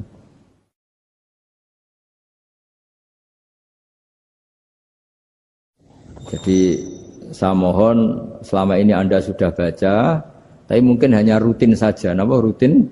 Saja. Jadi barokahnya ngaji ini kamu punya kekuatan atau punya semangat membaca karena ini surat yang luar biasa. Ibarat gini, kalau sampean tanya, saya juga sering mikir, masa Gus hanya surat kok punya kekuatan seperti itu? Di dunia ini kata Allah, mulai Nabi Adam sampai kiamat, nggak ada yang bisa menandingi kekuatan kalimah. Kalimah itu kata-kata. Nggak ada yang bisa menandingi kata-kata. Misalnya Anda nge-grab, berangkat istri cuek, berangkat cuek. Itu beda dengan ketika meskipun satu kalimat. Wes Pak, muga-muga dilindungi pangeran, mugi-mugi jenengan selamat. Itu menjadi teduh dan semangatnya luar biasa karena kayak mendapat support. Jadi kira-kira kalimat itu hubungannya kita dengan Allah, Fatihah itu seperti itu. Kamu melafadzkan satu kata-kata yang dibenarkan langit bumi, dibenarkan aras, dibenarkan malaikat, dibenarkan semua penghuni di dunia ini. Sehingga itu efeknya luar biasa. Itu seperti gini ya, kamu cerai sama istri, terus nikah lagi katut babon. 10 tahun anak kamu dididik, ibunya benci kamu. Dan memang Anda layak dibenci. Duwidek. Dan sampai nggak pernah manggil kamu Pak. Suatu saat, kamu tentu rindu kan, ingin dipanggil Bapak oleh anak kamu. Suatu saat anak ini manggil kamu Pak E. Wah itu senengnya bukan main. Hanya sebuah kata-kata. Makanya kadang-kadang orang itu tanya sama kiai, ijazah lafadz ini gunanya apa sih? Itu ijazah-ijazah itu untaian kata-kata. Yang kata-kata ini dibenarkan langit dan bumi dan aras dan para malaikat sehingga efeknya itu luar. Nah ibarat seperti itulah. Kamu melafadzkan Fatihah itu melafadzkan kata-kata yang dibenarkan Allah dan Rasul dan semua malaikat, semua penghuni langit. Maka ini efeknya pasti luar. Nah di sini lah orang-orang dulu itu tahu keramatnya itu sehingga ketika melawan Belanda, melawan Jepang dulu itu kalimat-kalimat itu menjadi mantra yang luar biasa. Doa yang luar biasa. Tapi di era modern karena orang sudah tidak ngerti itu, dianggap itu mantra, jimat, khurafat, bid'ah, waduh ribet meneh malah. Sebetulnya tidak seperti itu. Memang kata-kata ini kekuatannya luar biasa. Sama kesakitan hati kamu juga karena itu. Ngojek wangilan. Lha Pak di bojo kok kowe gagah tok kere. Wah, iku seling terus. Padahal kalimat itu kan tidak melukai secara fisik, tapi apa kerjanya sesuk sarasa-rasen. Karena terus dengan pengadilan seperti itu kan, ngapain kerja demi perempuan yang seperti ini? Lagi-lagi kata-kata ini luar. Nah bayangkan kalau kata-kata itu adalah kalimat yang diajarkan Allah lewat Rasulnya, lewat malaikat Jibril. Kayak apa kekuatannya? Nah, kira-kira Fatihah itu gitu. Kalimat yang baik, kalimat thayyibah diajarkan oleh Allah dan Rasul, kayak apa kira-kira kekuatannya? Pasti luar biasa. Wong support yang dikatakan istri kita, anak kita aja luar biasa, apalagi ini support yang diajarkan Allah dan Rasul. Ya makanya saya mohon kalau baca Fatihah, baca kalimat-kalimat thayyibah ketika sholat itu dijiwai. Ya misalnya Rabbana lakal hamdu mil'us samawati wa mil'ul ardi wa mil'u ma syi'ta min syai'im. Engkau zat yang layak dipuji dan pujian ini memenuhi langit dan bumi. Karena kita tahu nggak ada sejengkal di alam raya ini kecuali di situ ada rahmat Allah.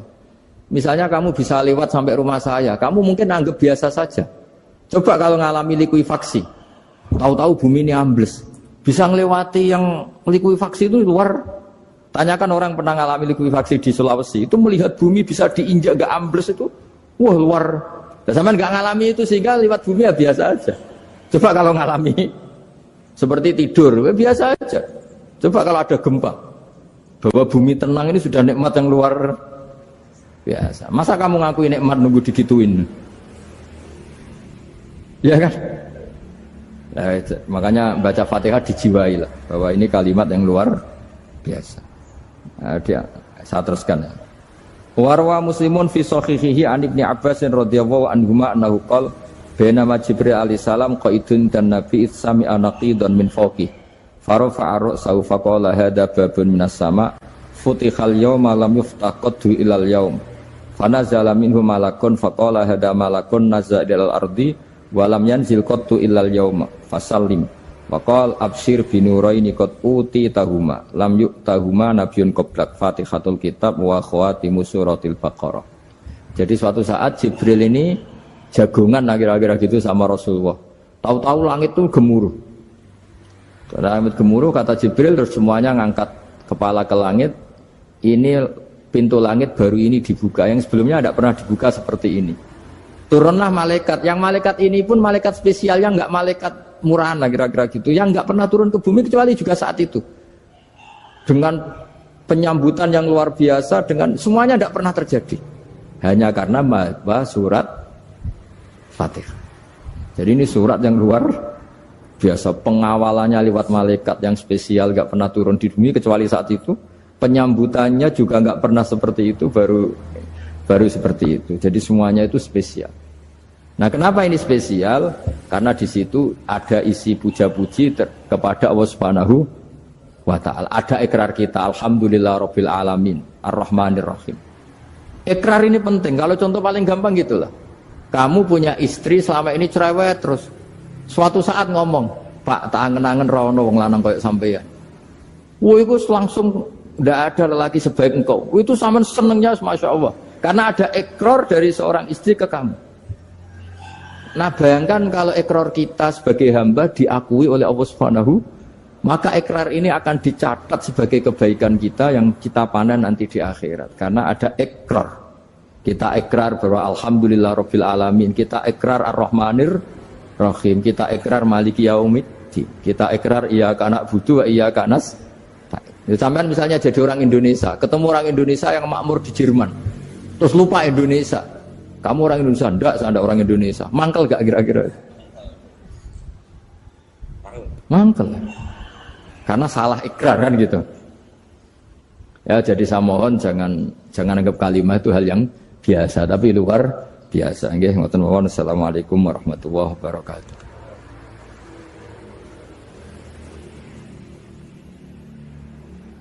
Saya berkali-kali kampanye di mana-mana lah, kampanye dan menganjurkan. Di antara catatan dalam Suhufi Ibrahim wa Musa kan ada kan di Quran itu yang dinamakan lampiran-lampiran wasiatnya Nabi Ibrahim dan Nabi apa? Musa. Itu di antara catatannya begini. Orang yang punya akal itu adalah orang yang bisa menikmati sesuatu yang baik. Misalnya gini, contoh gampang gini. Kamu punya anak pertama atau punya anak yang masih kecil. Itu gendong tuh senangnya bukan main. Melihat anak sehat tuh senangnya bukan main. Mungkin saat itu banyak orang yang sedang maksiat dengan perempuan nakal atau dengan teman-teman nakalnya. Yang nganggap seperti itu tidak nikmat. Tapi andaikan ini ditimbang ya ditimbang. Yang maksiat tulan, misalnya paling ukuran bahagianya itu 70%. Tapi yang ini, yang nimang anak baru lahir atau masih kecil, corong Jawa ngeloni anak, bisa saja bahagianya itu sampai 100%. Artinya selama ini kesalahan kita adalah nganggap maksiat itu pasti menyenangkan dan taat itu tidak menyenangkan. Makanya saya berkali-kali fatwa, untuk melawan kenikmatan maksiat, orang harus terbiasa menikmati taat, menikmati kebaikan. Jangan kira kita nimang istri nikmat, nimang anak nikmat, ketemu teman yang lama tidak ketemu juga nikmat. Artinya kita akan melewati berjam-jam untuk jagungan sama teman, sama anak, sama istri. Dan itu harus kamu nikmati supaya mengganti tidak berkebutuhan nikmat yang lewat jalur maksiat. Jadi saya mohon sarana-sarana yang menyenangkan itu, yang taat itu kita maksimalkan. Makanya bapak saya itu sering pesen, kowe nak ngaji sing guyon, sing seneng. Nganti wong maksiat itu karena cari kesenangan. Coba kalau kesenangan itu sudah didapatkan saat taat, maka tidak butuh lagi kesenangan yang berbentuk maksiat. Makanya orang-orang wali dulu kalau sudah sholat itu gak bisa berhenti karena merasa nikmat. Makanya Nabi pernah ngendikan wa qurratu aini fi sholat, nyaman saya itu kalau sedang sholat.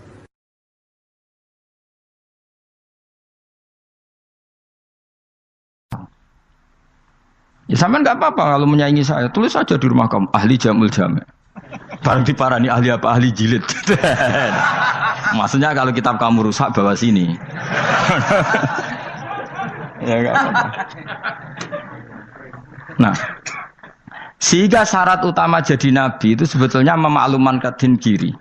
Ya saya ulang lagi. Pertama nabi jadi nabi syaratnya apa? Memaklumatkan diri. Sehingga pertama beliau jadi nabi naik gunung Sofa, kemudian ya maksara Quraisyin halummu ilayya, wahai orang Quraisy kesini. Terus nabi mulai manggil satu-satu, ya bani Abdi Amanaf kesini, ya bani Fihr kesini. Terus saya ini adalah an-nadhirul mubin. Saya sekarang diangkat jadi nabi. Terus Abu Lahab marah-marah, tabban laka ya Muhammad alihada jama'tana. Muhammad kamu itu orang sial, kita enak-enakan tidur gara-gara kamu manggil kita datang, ternyata hanya untuk urusan seperti ini. Makanya terus ada tabat yada abi labi watab. Tapi yang iman kemudian tanya, Muhammad kalau kamu setelah jadi nabi misinya apa? Saya diutus Allah untuk kamu menyembah Allah, tidak boleh menyekutukan Allah. Dan Allah memerintahkan kamu afaf. Afaf itu meninggalkan zina, meninggalkan maling, gini-gini. Coba kalau Nabi tidak memaklumatkan diri, jadi Nabi sekelunak-kelunus, ketemu wong monggo nggih. Ada temu dia nggih. Sengerti nak Nabi ku sapa? Sehingga orang-orang yang khumul, yang menyembunyikan diri itu di bab ulama masalah besar itu. Karena ciri utama dosa adalah kitmanul ilm. Makanya Nabi sidik amanat tabligh fatona. Tabligh itu lawan katanya apa? Kitman. Makanya saya ngaji di mana-mana. Saya di Jakarta ngaji, di sini ngaji, di Pasuruan ngaji. Harus dimaklumatkan ilmu. Dan kalau ada orang tanya ya tak jawab. Saya tuh kitab yang paling aneh di pesantren, misalnya yang mulai aneh lah, gak Jamul Jami'. Saya sampai sekarang masih ngajar Jamul Jami'. Kitab yang aneh. Macane lagi roh judulnya pusing. Jamul Jawami', kumpulane pira-pira kumpulan. Dadi ilmu apa ae ana ning kono. Sing gak ana ilmu dukun, mboten enten. Ilmu carane bodoni ora ana. Ning kono mok carane mlebu swarga tok. Mane potensi kula mlebu swarga itu tinggi sekali. Cara sing model piye duwe. Dadi mun. Dadi cara sing model piye duwe. Dadi cukup banyak napa? Cara. Sampeyan nek cara sitok ora mesti, kula nu gak ada cara kathah. Dadi nek dari cara iki mentok, ganti cara iki mentok. Ya terakhir paling gampang itu cara nganggo fadhole pangeran. Iku kena mbok tiru. Pokoke mbok swarga nganggo fadhole pangeran. Masalah utama kita sebetulnya itu. Makanya saya tidak pati cocok sama orang sufi itu. Kebenaran itu harus dimaklumatkan. Sementara orang sufi itu ingin menyembunyikan diri. Itu kalau untuk yang alim itu tidak bagus. Wong kita saja tahu itu dokter atau bidan karena tulisan. Ini bidan, ini dokter. Dan mereka jujur, dokter umum, dokter spesialis. Loh, coba misalnya di kota, kamu tulis saja penyalur kebaikan. Orang yang ingin mondok, oh pondok pilihannya ada, Sarang ada, Peloso, Lirboyo. Kalau saya ke sana gimana? Oh, saya kenal Gusnya, tak anter. Wan keren, juga ada penyalur. Kalau orang bisa tersalurkan ke Korea, ke Korut, ke Jepang karena tulisan, kenapa tidak banyak orang tersalur kebaikan karena tulisan? Gue orang mau kelunak orang jelas. Meskipun nanti ditawari orang, mesti dulu sih ahli takrib, mesti wong guyu, ahli fathul qorib sampai bab sholat. Tulis saja jujur, maaf tapi hanya sampai bab sholat. Tulis saja, ada maafnya barang, maaf tapi sampai bab sholat. Enggak apa-apa. Paling untuk wong sowan, larian modal jenengan 2 tahun. Tapi nih bodohnya mau 3 bulan, mulai ngajinya dok bab sholat. Enggak apa-apa. Loh itu dulu memang begitu. Rasulullah zaman Sugeng itu kalau ngajari santrinya itu balighu anni walau ayah, maklumatkan ke kampung kamu meskipun 1 ayat. Banyak sahabat kalau ditanya ya tidak bisa karena ngajinya tidak hatam. Tapi ya terus gak apa-apa, kok tak soal Abu Bakar, tak soal Umar, ditanyakan yang lebih pintar. Saking tidak pahamnya sahabat itu lucu ketika ada ayat waqulu washrabu hatta yatabayyana lakumul khaytul abyadu minal khaytil aswad. Itu kalau mau tidur ya benar-benar bawa benang putih sama benang hitam, ditulis dipasang di pintunya. Jadi kalau makan diinceng lagi, kok masih belum kelihatan, wah masih boleh makan. Terus begitu. Kalau sudah mulai syuruk, mulai padang, wah berarti sudah imsak. Jadi karena makanlah dan minumlah sampai benang hitam terbedakan dari benang putih. Artinya kalau malam kan dulu kan nggak ada listrik, nggak ada lampu, berarti kalau benar-benar masih malam nggak terlihat, berarti masih boleh makan. Nanti terus dilihat gitu. Terus, ya sudah wakafnya di situ. Hatta yatabayyana lakumul khaytul abyadu minal khaytil aswad, wakaf dulu. Terus akhirnya Kanjeng Nabi itu piye kok umatku dadi masangi benang ini. Akhirnya Jibril teko. Ini makanya unik dalam ulumul Quran. Satu-satunya ayat yang diturunkan hanya 1 kata itu ya ayat itu tok. Terus Jibril datang, Muhammad ayatnya itu kurang sitok. Minal fajr. Terus ditambahi minal fajr. Jadi minal fajr itu unik. Ada Jibril jauh-jauh dari langit. Iku mau nurun apa? Minal fajr. Makanya kalau kamu nanti dites, kalau ingin jadi dokter tafsir dites, ada 1 kalimat yang diturunkan jauh-jauh Jibril ke bumi. Apa kalimat itu? Jawabannya minal fajr. Wis alim gue yakin alim. Memang ikut tak? Masa itu? Ergo gara-gara sahabat itu terus masangi apa? Benang ngincang. Akhirnya minal fajr. Baru mereka tahu maksud fajar, maksud apa? Benang hitam artinya malam, benang putih artinya fajar. Sodik sudah menyingsing. Semenjak itu sudah ada benang-benangan karena jadi orang-orang ngono maksudnya iki kurang sithik gitu terus turun apa? Minal fajr ya. Jadi nanti kalau sampai latihan tes jadi dokter apa?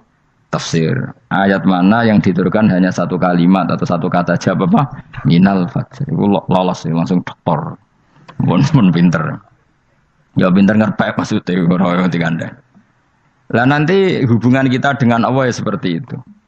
Sejauh mana kita memaklumatkan Allah. Sejauh mana kita mengkampanyakan Allah. Saya berkali-kali bilang, saya kemarin kan di Korea, itu sebetulnya hanya, saya yakin hanya doa saya. Saya sering berdoa, ya Allah, Engkau dipuji di langit dan di bumi. Lalu kalau di bumi ateis, itu caranya kayak apa? Dulu saya itu terobati karena Uni Soviet setelah persemakmuran banyak menjadi negara Islam. Berarti itu bukti bahwa Allah pun dipuji di bumi Uni Soviet. Lalu yang kayak Korea kayak apa? Ternyata betul Koreanya tetap ateis, tapi gara-gara diserbu wong Indonesia. 49.000 wong Indonesia ning Korea Selatan. Iku mbok gawe sing salat separo, iku cek piro? 24, kira-kira ya selawe digawe 20.000. Wis 20.000 salat kabeh, tahlilan kabeh surwame. Lah kok sing ngritik tahlil muni sunah Rasul tok surwame. Pokoke rame lah walhasil. Sitok tahlilan wah itu enggak ada hadisnya. Gak apa-apa sing penting muni hadis sing sitok tahlil muni hadis ya ibadah, tahlil ya ibadah. Mbok lah soal kok bener ding totalan guri, sementing rame, maksudnya sementing rame ngomong visi Islam. Gitu Islam tahlil, sitok Islam sunnah Rasul gak masalah. Wong ape yakin bener saiki ya ora ono klarifikasi, tapi sementing kan kabeh ngomong tentang Islam. Artinya gini, Allah punya cara untuk supaya bumi Korea itu ada yang bertasbih bersujud. Mil'us samawati wa mil'ul. Allah tidak kurang cara. Golek wong kedonyan ditawarik ke sana demi uang. Bareng wis ning kono dielingno pangeran. Segawe masjid, kontrak masjid macam-macam lah, masjid kontrakan ning Korea. Nang kene ra ono masjid. Pusing. Saya pernah ngisi di satu masjid itu gambare pintu gerbangnya bukan salib kan. Ternyata tingkat 1 itu gereja, tingkat 2 bar, tingkat 3 masjid. Kadang ya kebalikan, masjid, bar, gereja. Satu gedung. Jadi malaikat saya tidak tahu lewatnya gimana itu kan. Enggak tahu itu cara lewat gimana, karena malaikat bagian rahmat itu enggak bisa dia lewat salib. Tapi dia harus menulis ganjaran yang sholat. Enggak tahu saya lewatnya dari mana karena itu. Ya tentu dia punya cara lah, tapi yang jelas ya agak bingung ini gimana. Itu pernah yang tingkat 2 itu bar pas aktif. Ada santri yang ya pekerja imane pas-pasan. Kulo nate wis badhe Jumatan, mlebu bar pas aktif wae wong ayu. Meh wera Jumatan. Mergo mau tingkat 2 bar, tingkat 3 masjid. Itu ono khutbah yang barnya tetap main, ada bar yang masjidnya tetap khutbah. Itu masuk bar. Sudah Jumatan apa ning kene wae.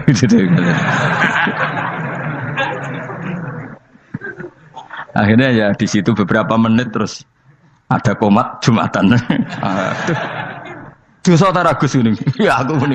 Ya segelem Jumatan kok apik. Wong seperti dilakoni kok takok dosa ta Gus. Oh raimu kadung lakoni kok takok. Artinya gini, Allah punya cara untuk menyebarkan Islam di Korea.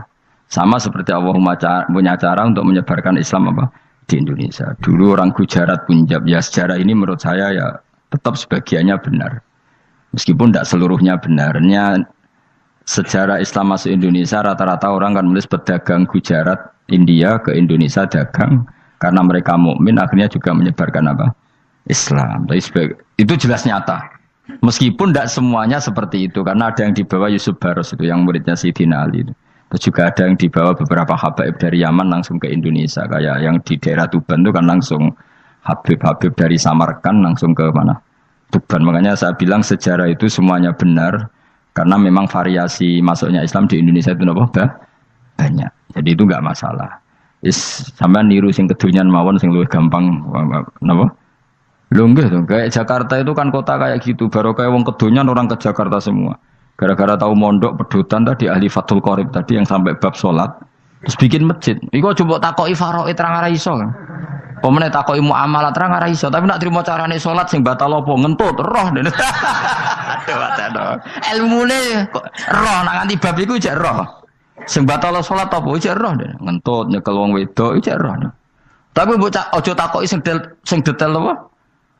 Cara mengenali kiblat dengan hisab ya marosdil kiblat itu serang arah iso. Atau nganggo komputer itu loh, nganggo jam, nganggo kompas.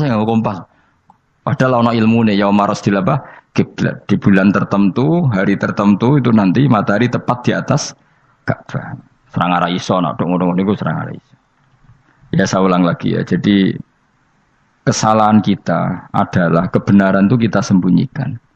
Padahal awal dikenalnya Islam itu lewat i'lam. Fasda bima tu'maru. Kebenaran harus dimaklumat. Tapi problemnya Islam Indonesia tuh kadang humul tuh bangga. Enggak dikenal orang itu bangga gini. Oke lah, kalau yang enggak, saya sendiri ya suka humul. Sampai sekarang saya suka humul. Saya sampai sekarang enggak suka tamu. Bukan karena benci tamu, ribet. Maksud saya kalau sowan kiai yang ngaji saja, ora usah sowan. Oh ribet. Lucu kan, seneng Gus Bak jare wong alim. Terus senenge mau sowan tok ngaji ra gelem iku piye karepe? Wong kok aneh. Iku berarti kok karo kowe seneng dokter, konsultasi obat ra gelem tapi ngajak jagongan. Dok, jenengan tiyang pundi? jenengan manggen dalam mriki mulai tahun pinten? Lah ya kowe takok dokter kemalan. Mesti nek kowe takok laram apa, obate apa kok malah kenalan. Pindah Jogja tahun pinten, Dok? Dan jenengan kawin mriki tahun pinten? Lah wong jare Gus Bae wong alim kok sowan ngono. Jenengan kelahiran tahun pinten, Gus? Zaman dinosaurus. Wong alim kok takoki lahire iku piye karepe? Sesuk tak gak takok pisan matiku kapan, Om. Coba betapa naifnya kita kalau kita suka dokter, terus kemudian kamu takok, Dok, kelahiran tahun pinten jenengan? Aneh gak? Nak kowe seneng dokter mergo mau konsultasi berobat ya ngomong saja apa yang kamu butuhkan. Aku seneng wong alim yo ngaji titik. Nah, kowe misalnya seneng artis, delok konser artisnya takok, kelahiran tahun piro? Gak penting artis ayu mbok delok seneng, wis sudah gitu aja. Ora wong alim yo ngono, ngaji seneng. Ini kadang wong Jawa lucu, seneng wong alim sowan, terus takok-takok. Waneh, iku dudu obatno ngono, yakin ngono. Maksudnya sing profesional, maksudnya sing rontok bener sithik lah dadi wong. Aja bener nemen-nemen gak mungkin wis pokoke bener sithik-sithik.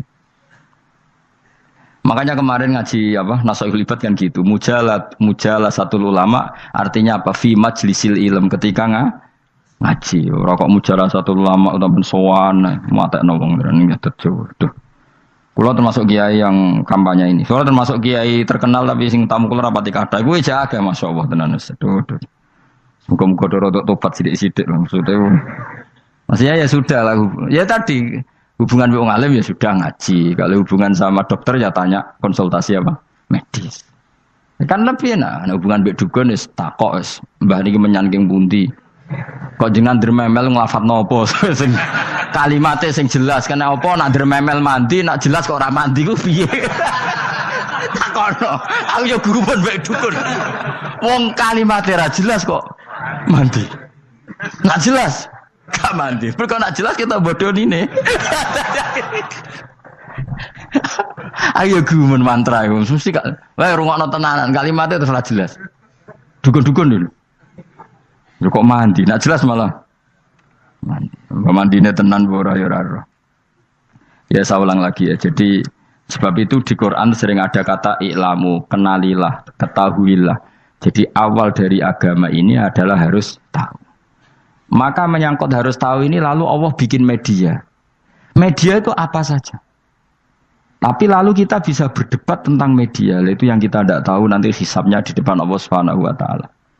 Saya sampai sekarang itu nggak tahu, nggak pernah bilang halal, nggak pernah bilang haram. Misalnya gini ya buat ini dengerin ya. Di Korea ini sering teman-teman cerita. Ada beberapa majikan yang baik sama umat Islam, yang bekerja Muslim. Itu kalau dipamiti sholat, kan, Pak majikan saya mau sholat. Sholat itu apa? Mereka bilang dengan bahasa analogi di Korea. Pokoknya sholat itu sembahyang. Ketika sholat itu ditanya sama orang Korea, loh kamu itu sembahyang kok tidak ada patungnya? Karena pengetahuan mereka yang namanya sembahyang itu ada patungnya. Ada yang baik, apa sekalian tak belikin patung? Jadi wong Islam pas sholat itu didelok ngarepe dure kok gak ono patung. Ono sing ape sujud itu digambarno salib. Mergo dekne denger-denger kalau karena tidak tahu Islam itu apa. Sementing ada personifikasi Tuhan. Ada lagi ini yang agak ngeri. Ada pegawai Garuda karena dia agak terpelajar waktu sholat, dia sholat sama krunya di mall. Itu langsung security mall nelpon polisi. Ini ada ritual teroris gitu. Jadi sholat itu dianggap mukadimah sebelum ngebom. Jadi ritual. Pertanyaannya adalah karena mereka tidak pernah ngerti sholat itu kayak apa. Dan kadang-kadang orang ngerti bahwa sholat itu adalah ritual umat Islam itu lewat media. Media itu bisa berita, bisa dokumenter, bisa apa saja. Kita tidak pernah tahu cara Allah mengertikan. Seperti kita tidak pernah tahu madzhab Mu'tazilah, tahunya itu dari kitab-kitab ahli sunnah wal jamaah. Coba kita semua misalnya tahu madzhab yang aneh, Mu'tazilah, Jabariyah, Qadariyah, itu dari kitab mereka apa dari kitab ahli sunnah? Dari kitab ahli sunnah. Maka bisa saja informasi keburukan itu dari orang baik dan informasi kebaikan dari orang buruk. Kita tidak pernah tahu. Karena ini yang bisa ngelola hanya Allah Subhanahu wa taala. Tidak bisa, kita tidak bisa, hanya Allah yang bisa. Maka perdebatan Ahmad bin Hambal dengan Haris al-Muhasibi itu seperti itu. Misalnya gini, tak kiri contoh. Haris al-Muhasibi itu orang alim alama. Dia ahli sunnah mandat. Pokoknya ahli sunnah sekali. Dia mau ngarang kitab tentang, dia menentang Mu'tazilah. Menentang Qadariyah, menentang Syiah. Terus setelah mau ngarang kitab, ditanya sama Imam Ahmad. Ya Haris, kalau kamu ngeritik Mu'tazilah, awalnya gimana caranya kalau ngarang kitab? Ya saya cerita pendapat mereka dulu, lalu saya saya tentang. Imam Ahmad guyu-guyu. Bukankah setelah kamu cerita mazhab mereka plus argumentasi mereka, jangan-jangan pembacanya sudah tertarik. Pas kamu nentang, kamu sudah dianggap gawe-gawe. Karena kadung tertarik. Saya tak contoh wae, misalnya gini, kowe sekarang rasa bareng dadi wong soleh biasa wae. Aku ana gambar wong wedok montok tak tulis, hindari ini. Kira-kira dia moco hindari apa gambare? Enggak jawab ya, kira-kira lho. Sing mbok nikmati kata hindari apa? Sing mbok eling-eling kalimat hindari apa gambare? Kira-kira. Padahal tulisannya apa? Hindari bahaya ini. Bahaya ndi terus didelok. Terus sing dieling-eling ora hindarine tapi sama. Pendapat Mu'tazilah itu ada yang menarik. Misalnya gini, menurut Mu'tazilah, seseorang masuk neraka ya karena amalnya, masuk surga ya karena amalnya.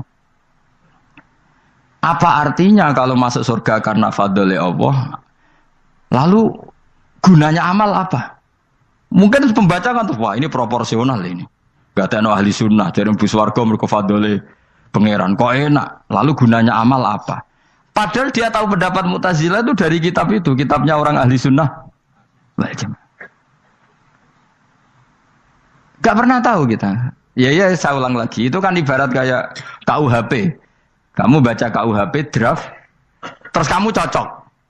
Kamu mesti nyalahkan yang demo. Atau baca buku selebaran orang demo, kan terserah kamu. Kamu kan punya akal, kan tetap milih.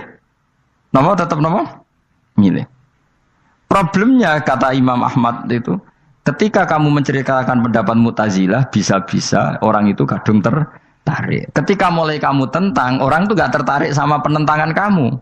Berarti kamu ikut menyebarkan Mu'tazilah. Sama seperti tadi, gambar perempuan yang agak jorok tadi, sebetulnya tak tulisi kata hindari. Padahal Ruhinus gak tahu, eling wong wedok gara-gara tak kei gambar hindari bahaya ini, malah jadi eling. Orang eling tulisannya eling. Nah hakikat saya ini penyebar kata hindari apa penyebar gambar itu? Coba. Lalu status saya ini pengedar gambar itu apa pengedar kata hindari? Iya yang mengedarkan kata hindari tapi yang mengedarkan. Nah sama sekarang pertanyaannya, kalau kamu ngarang kitab anti Mu'tazilah itu sebetulnya pengedar mazhab Mu'tazilah apa penentang? Ya pengedar juga karena umat tahu dari kitab kamu. Dong toh. Lah ya mulane ku dadi perdebatan, kok kaya iya kaya ora. Juga tuh gale gini misalnya, kamu jangan milih presiden yang dari militer, itu pasti keras, tegas, terus kaku. Ternyata pembaca itu wataknya militer, lu cari yang begini, pusing kan kamu. Agak suka presiden sipil, nggak tegas. Padahal kamu nulis itu untuk menggiring orang milih presiden. Jangan milih yang militer, pasti tegas, nggak demokratis, nggak nerima pendapat. Ternyata pembacanya suka saya punya pemimpin yang tegas. Habis kamu kan? Yang tahu hati orang itu siapa? Makanya ketika kitab ahli sunnah dipenuhi dengan cerita-cerita mazhab Mu'tazilah, itu sebetulnya kamu itu pengedar apa penentang? Itu pertanyaan Ahmad bin. Akhirnya Imam Haris al-Muhasibi bilang gini. Enggak, maksud jenengan itu ngelarang apa dukung. Pokoknya mergo mangkel.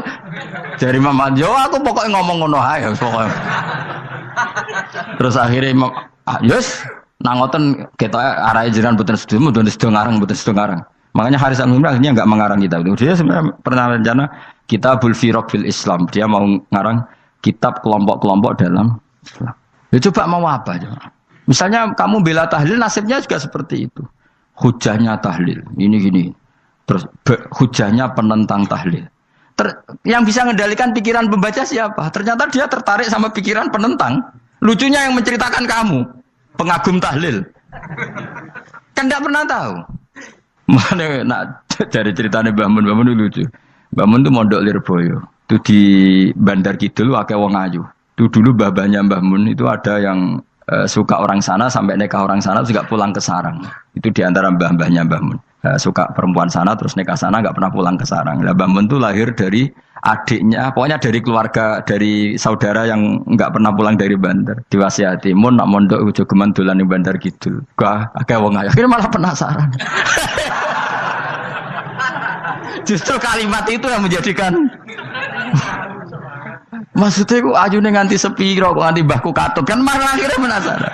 Lare kata Mbah Mun, tak angen-angen bener Imam Ahmad bin Hambal. Maksudnya ku kalimat itu pancen ribet. Kalimat itu ribet pancen. Coba milih mana coba? Cung aja geman moro pasar opo lah nang daerah kono. Ono opo? Bahaya kan. Gara-gara kamu melafatkan itu malah orang penasaran. Di sana ada bareng delok ning kono ya nak terus mulai nak ora. Nah, makanya pertanyaannya, pengarang buku juga kena hisab karena sebetulnya apa yang dia tentang orang lain menjadi tahu karena ceritanya dia. Coba kamu ngarang kitab saja yang anti Syiah atau anti Mu'tazilah atau anti Murji'ah atau anti otoritarian, mesti pembaca itu nggak bisa kamu kendalikan. Nah, itu juga rawan hisab. Makanya berat. Pokoknya walatus alunna yauma idzin anin naim. Semua itu nanti dimintai tanggung jawab oleh Allah Subhanahu wa taala.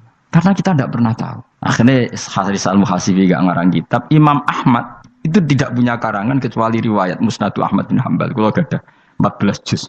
Dia tidak punya karangan. Ketika ditanya, saya takut membuat hal baru dalam Islam. Karena karangan itu kan mesti melogikakan hukum. Sementara Allah tuh kadang nggak butuh dijustifikasi seperti itu. Jadi cara kitab usul fikih ini sama tak bedai. Mungkin nggak Allah menyuruh kamu ngangkat gunung Merapi tanpa alat? Nggak, jawab saja. Latihan pinter. Mungkin nggak Allah menyuruh kamu disuruh ngangkat gunung Merapi? Mungkin nggak? Mungkin apa enggak? Nah, itu ulama usul fikih berdebat. Ada mengatakan tidak mungkin. Karena Allah tidak akan memerintahkan sesuatu yang tidak dimampui mukhatab, yang tidak dimampui manusia. Masuk akal.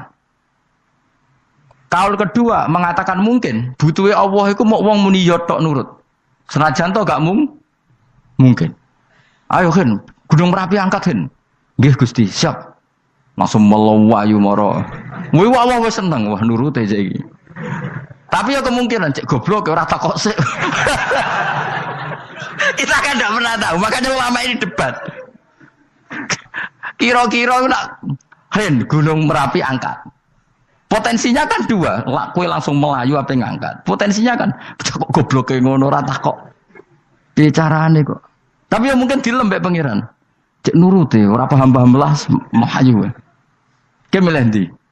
Status sing ngene iki nurut apa goblok? Jawab, nurut apa goblok? Ya nurut goblok. Ya coba ngono lah. Kita ndak pernah tahu. Mulane tetap pada akhirnya kita itu wain adri. Kita tidak pernah tahu.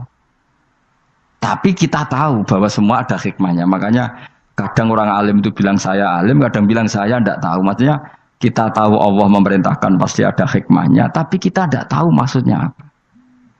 Ya sudah seperti ini. Akhirnya dunia ya sudah seperti ini. Ya kadang ngerti, kadang nggak ngerti. Ya sudah biasa ya. Kalau kita tak tahu isi urip orang. Mungkin jawab ya. Munir roh iku nyatane yo koyo roh. Munir roh yo ora roh nak mati. Mulane sudah. Kadang takoki sesuk iku jeng yo ziarah nggih, Mbah. Tapi kadang wa alam, Mbah, insyaallah. Ya karena memang ya enggak pernah tahu.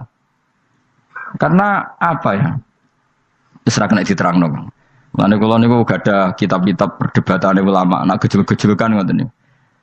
Saya ulang lagi ya, kalau kamu mengarang kitab menentang pendapat Mu'tazilah, itu artinya kamu menceritakan pendapat Mu'tazilah, lalu menyebarkan kesalahan mereka. Pertanyaannya, pembaca pertama kali tahu pendapat Mu'tazilah gara-gara cerita kamu. Itu sama, pembaca tahu gambar perempuan gara-gara edaran kamu. Meskipun kamu menulis hindari, tapi kan menjadi tahu. Kamu berarti penyebar kata hindari apa penyebar gambar? Apa penyebar kata hindari?